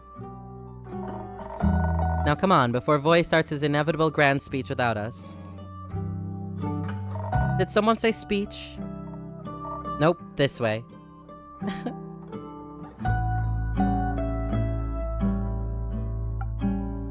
I'll miss this. Maybe I should start offering food. No. Undo would go crazy. The stars of the show have finally arrived. But Voy is already here.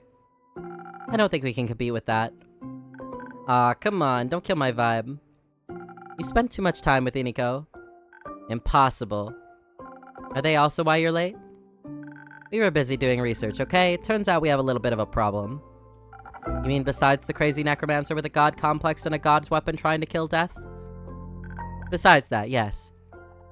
Wonderful. What is it?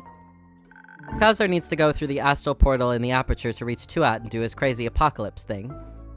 We figure he'll be able to use the portal without issue because of Tia, or what's left of her. First he has to get to the aperture somehow, of course. As a former paladin of Cassiopeia, getting to her portal shouldn't be a problem for him. That's what we thought, which is where our problem comes in. We know he's attempting this tonight. Because of the transition between the astral moon and the dying moon and all of that jazz. Which means we also have to get there very fast, but teleporting into the Forbidden Valley isn't exactly easy. It's weird, natural magic makes it a hazard for any self-respecting wizard. You're basically guaranteed to teleport yourself into a tree. Even Baya can't help. We're a bit stuck. Got any ideas? I'm good at teleporting drinks, not people, so not exactly. Grace, you've been awfully quiet. Do you have an idea? I do. You do? Yes, but I knew you'd say no, so I decided to pitch it to the innkeeper instead. Please go ahead. Remember those spells Hex found? They all sucked. Except the soul-binding spell. I'm itching to try that one out. Don't. You'd risk your own soul. I meant the teleportation spell. The one that can teleport you anywhere? That one. The one that could kill you? I think I could use it to teleport a small group right into the Astral Sea. Somewhere close to the portal so that they can find Quasar easily. That would be great. No, it wouldn't. Well, Did you miss the part where it could kill you? With my modifications, it has a whole 30% chance of succeeding without stripping me of all of my mana. That's a 70% chance of death. We don't have a lot of options. This isn't an option. We'll find something else. Another way. And with what time exactly, Hexagon? Fine. Sure. I'll cast it then. Don't be silly. You're awful at teleportation. Plus, it's more stable if the caster stays behind. And you're a much better fighter than I am. They'll need you at the aperture. And I need you alive. I won't be alive if we don't stop him. I know what I'm doing. Just trust me. Absolutely not. I won't let you sacrifice yourself for some useless heroics. Either I cast it or we don't do this at all. This is Grace's choice. She makes stupid choices sometimes. She's too good for this world and it'll kill her. So you'd rather shape her into something she's not? Don't you love her the way she is? More than anything, her heart is what makes her so special. And let her keep it. If we want to save this world, this is the only way. What's the point of this world if it doesn't have you in it? X, the world without me that you fear so much, it will exist one day, no matter what we do today. But it doesn't exist right now, and yet you keep acting like it does. I'm just worried. You're so worried about the possibility of me being gone, you treat me like I'm already a ghost. The time we have, it's so short. I know, I'm scared too. I don't want to die either. But I can't miss out on living, pretending I'm already dead. You'll have plenty of time to mourn me when I'm gone. Right now, I need you to love me. I'm so scared, Grace. I don't know what I'll do without you. You'll figure it out. You won't be alone, even when I'm gone. Not the same. I know, but let's focus on what you can do right now while we're still together. We can save this world if you'll only let me live. I guess I can't keep you in a glass case like some sort of spell scroll. Even though I'd come up with great riddles to trap you with. I'd solve them instantly. Ha! You would. You really want to do this? I can help. This is how I can help. You don't have to. I want to. Let her be her own person, Hex. She deserves this. You'll make it out of this, okay? You'll have to promise me you'll make it out of this. I promise. And then we'll have a tea party. So many of them. I love you, Gracie. I love you too, Hexy. Alright. Guess if anyone can handle casting a crazy, powerful, probably cursed teleportation spell, it's you. Or the innkeeper, but I guess you're not volunteering. Unless you all want to permanently be transformed into drinks, I can't help you. Good thing you've got me then, to cast this spell and keep you company afterwards. I'll stay behind to ensure the spell's stability and improve my chances of keeping my promise. Sounds lovely. Would you like a drink to assist you in this matter? No. I think I'd like to keep destiny in my own hands today, but thank you. Let's do this then. Before I change my mind and lock you in a tower. I'd like to see you try. Alright, are you ready? Ready as I'll ever be. You better keep her well hydrated while I'm gone, innkeeper. Will do. See you soon. You can count on that. It looks like everyone else is ready to get going as well. So shush and let me concentrate.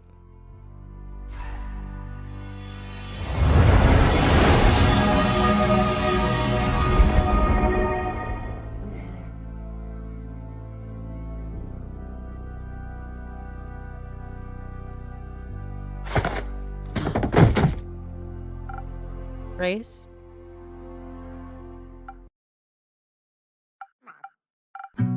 Grace? Grace, are you? Oh no. Thank you for your hard work. Been a joy to have in my tavern. Andu, please keep an eye on the door. I'll go lay her down somewhere safe. That's one way to get a look at my secret rooms, Grace. Wish you'd asked differently, though.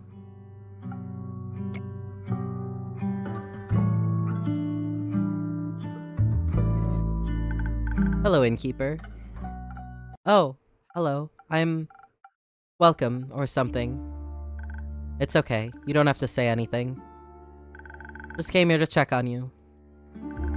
Are you waiting? Yes. Mind if I wait with you? Please do. Of course.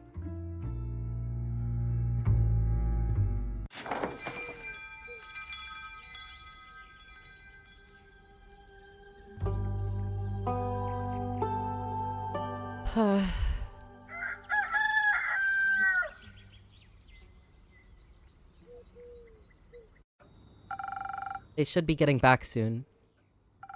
Maybe they'll bring me a snack?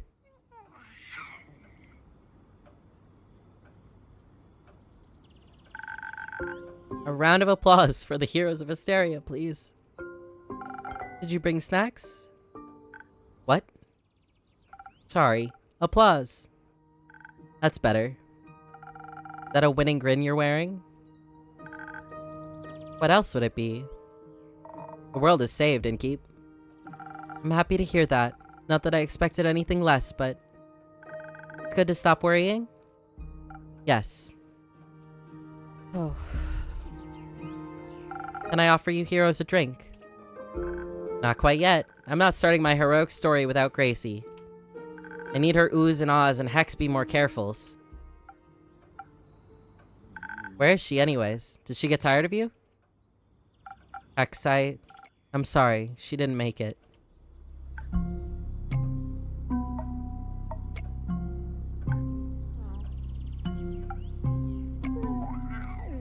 What do you mean, she didn't make it? Like, you mean in time? She didn't make it back in time? Did she go take a nap? She didn't survive the teleportation spell. She promised.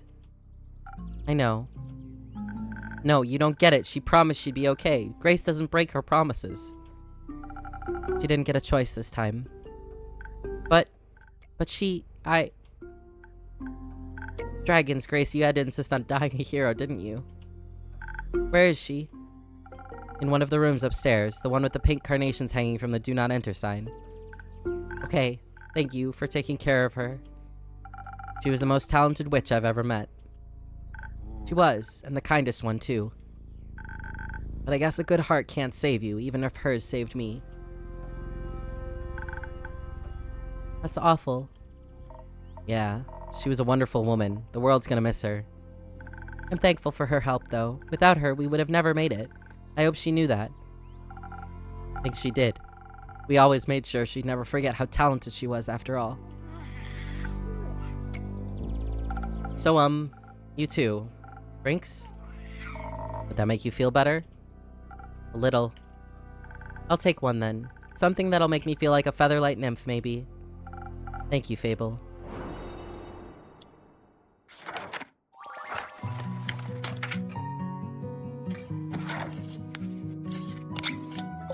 I think this was the first drink that we made.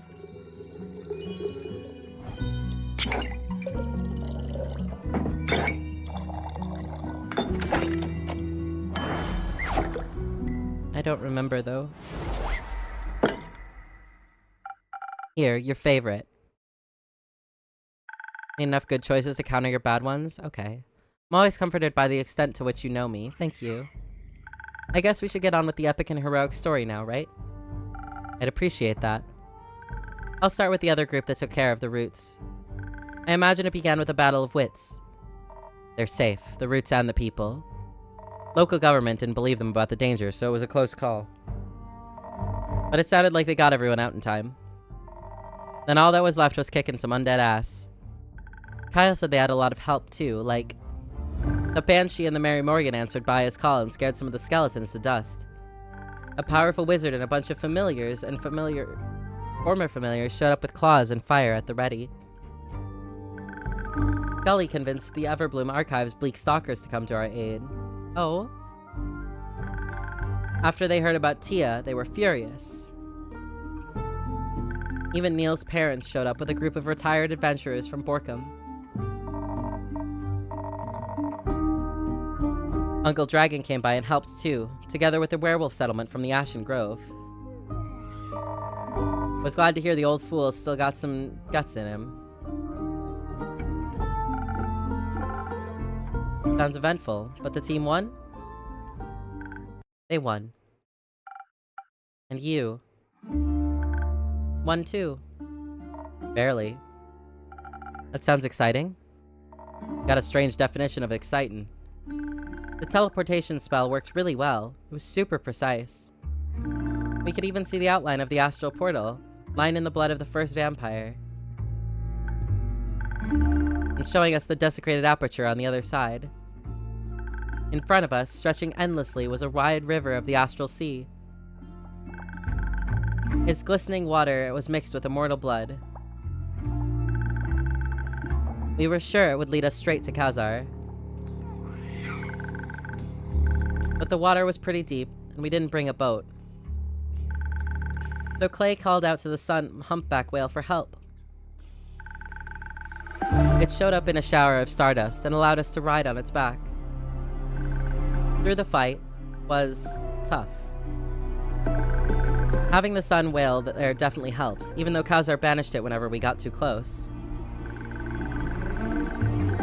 Boy and I kept the healing spells going whenever someone went down, but he still had an undead Tia on his side.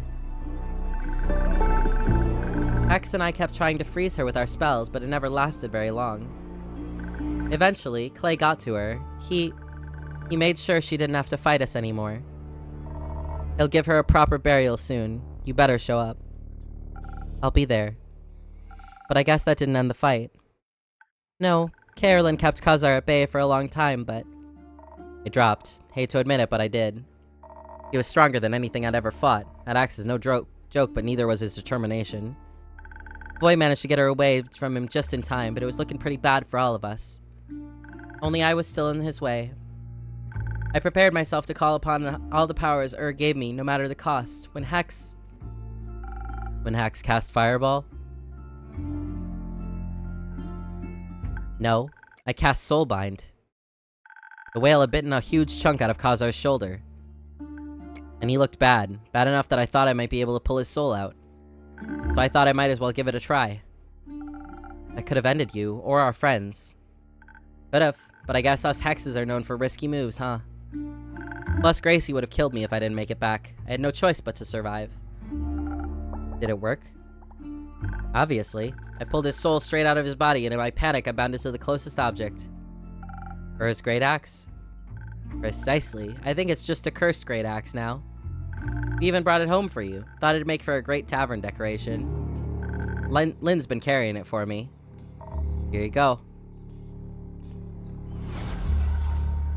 Wow. I don't want that. I don't want a great axe with the soul of my former best friend in my tavern as a reminder constantly of all of this. Like, in a real setting, like if I had gone through all of this, that would be the last thing that I'd want in my tavern.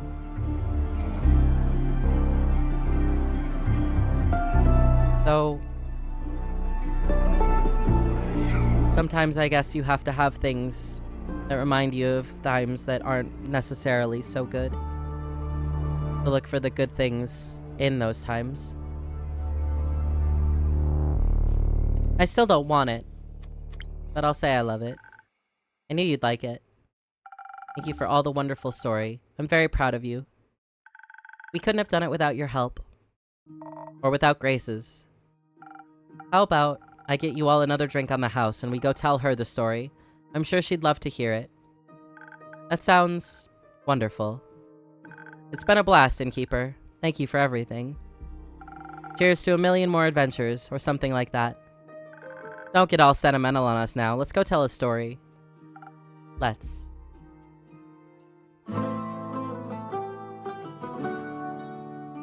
Oh. Well. I've heard the tale, set the sails, now it's time for me to leave. But my feet stay at the door, unsure of what's ahead. It's a path I haven't taken, steps I've never tread. But if I get lost, I know I can return. There's a drink awaiting me at the tavern. Oh, this is cute. Look at them. Look at how small Melly is. Oh. Like statue for Alethea.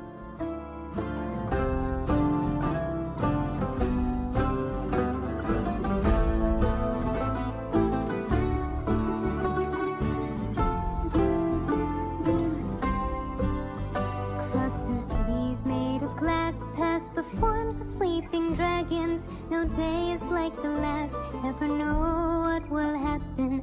I was drowning. Wait. Is this Kyle? Oh my god. It's the cape. Oh. I know I can return. There's a drink awaiting me at the tavern. This is very cute. If I get lost, I know I can return. There's a drink awaiting me. Oh, Voya's figuring out clothing. Oh, I love that.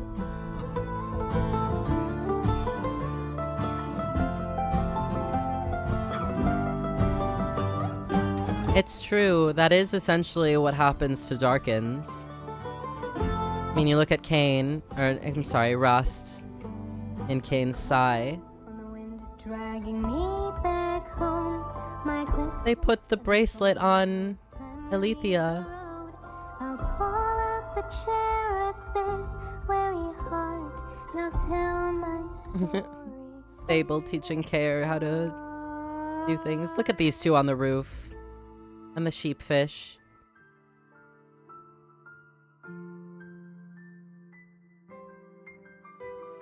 I'm not immune to propaganda. Are you sobbing? Baya! Oh. Oh!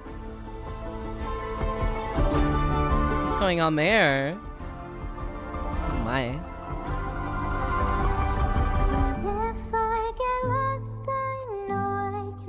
Also, Kyle has a new slime friend. A red one, that one. Oh, if I get lost, I know I can return. Oh, look at Baya.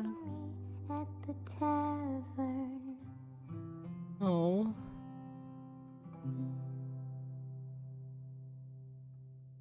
Well, she won her competition.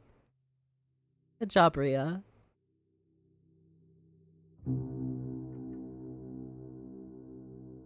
There's a prequel, Tavern Talk 2, Dreamwalker.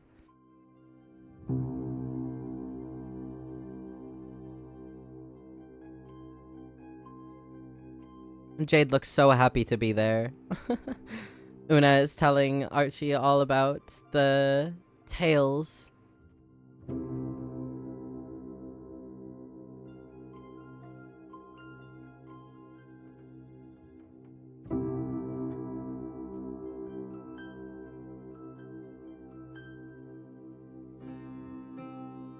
Oh.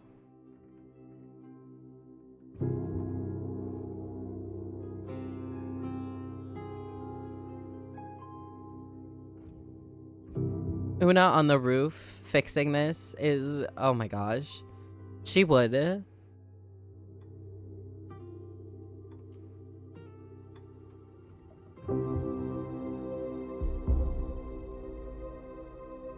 I love all of these, like, instances we're getting to see Baya. Just truly incredible.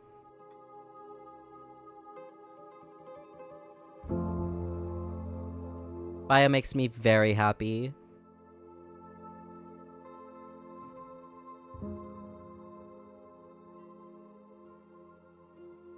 Did we notice that Hex has Grace's staff, by the way?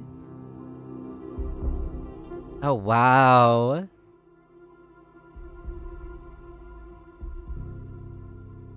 Melly with the little sword. That's very cute.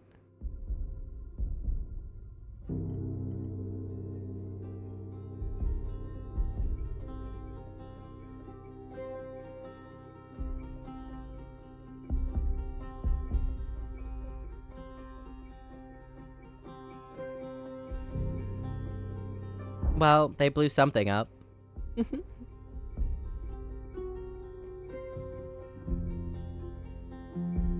Baya is also still pretty gender. Baya is pretty gender. I would agree with that.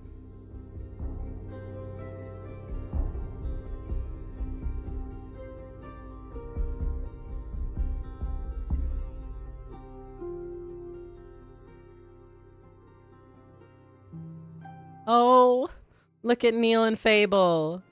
Oh. Oh, gods.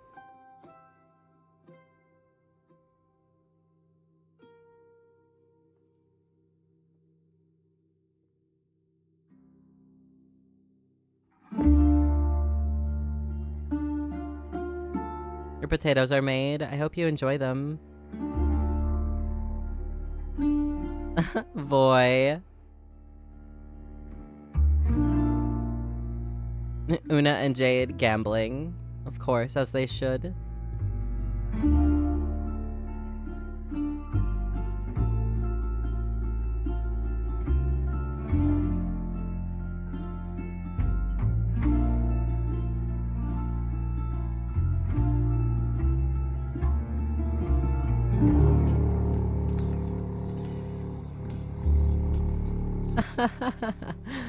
Oh, Kyle. You creature, you.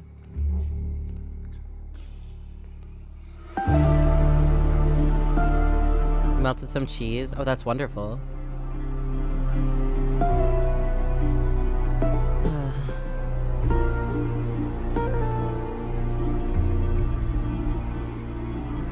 Well.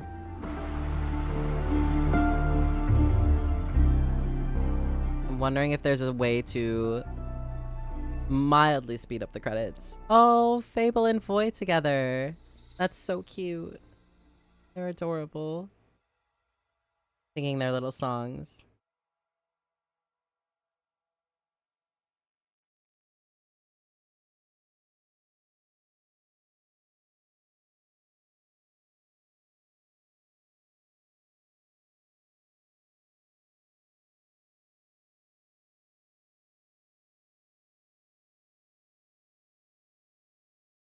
Oh, the music's just ended.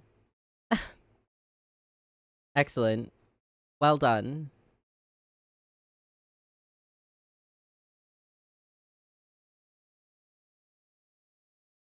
Which is kind of funny considering that Fable and Voy are supposedly like playing music right now. With this one. Okay. I don't like skipping credits, but...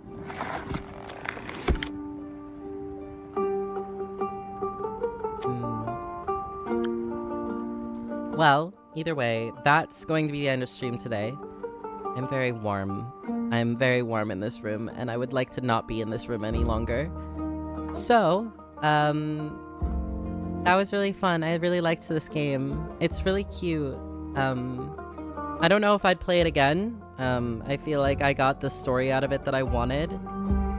And I don't know if we'll play it again, but you never know. We'll have to find another game to dive into and learn some story and do another story-based one. I have a couple ideas, so we'll just have to see which one like catches our attention mostly. Tomorrow we have stream. We're going to be playing League of Legends, so that's gonna be fun, I hope. And then this weekend we are going to be at a convention all weekend. We're going to Kineticon, which is gonna be really, really fun. If you're not following the social medias or haven't joined the Discord, you should do so. Because yes, both good things. And other than that, don't really have anything else for you.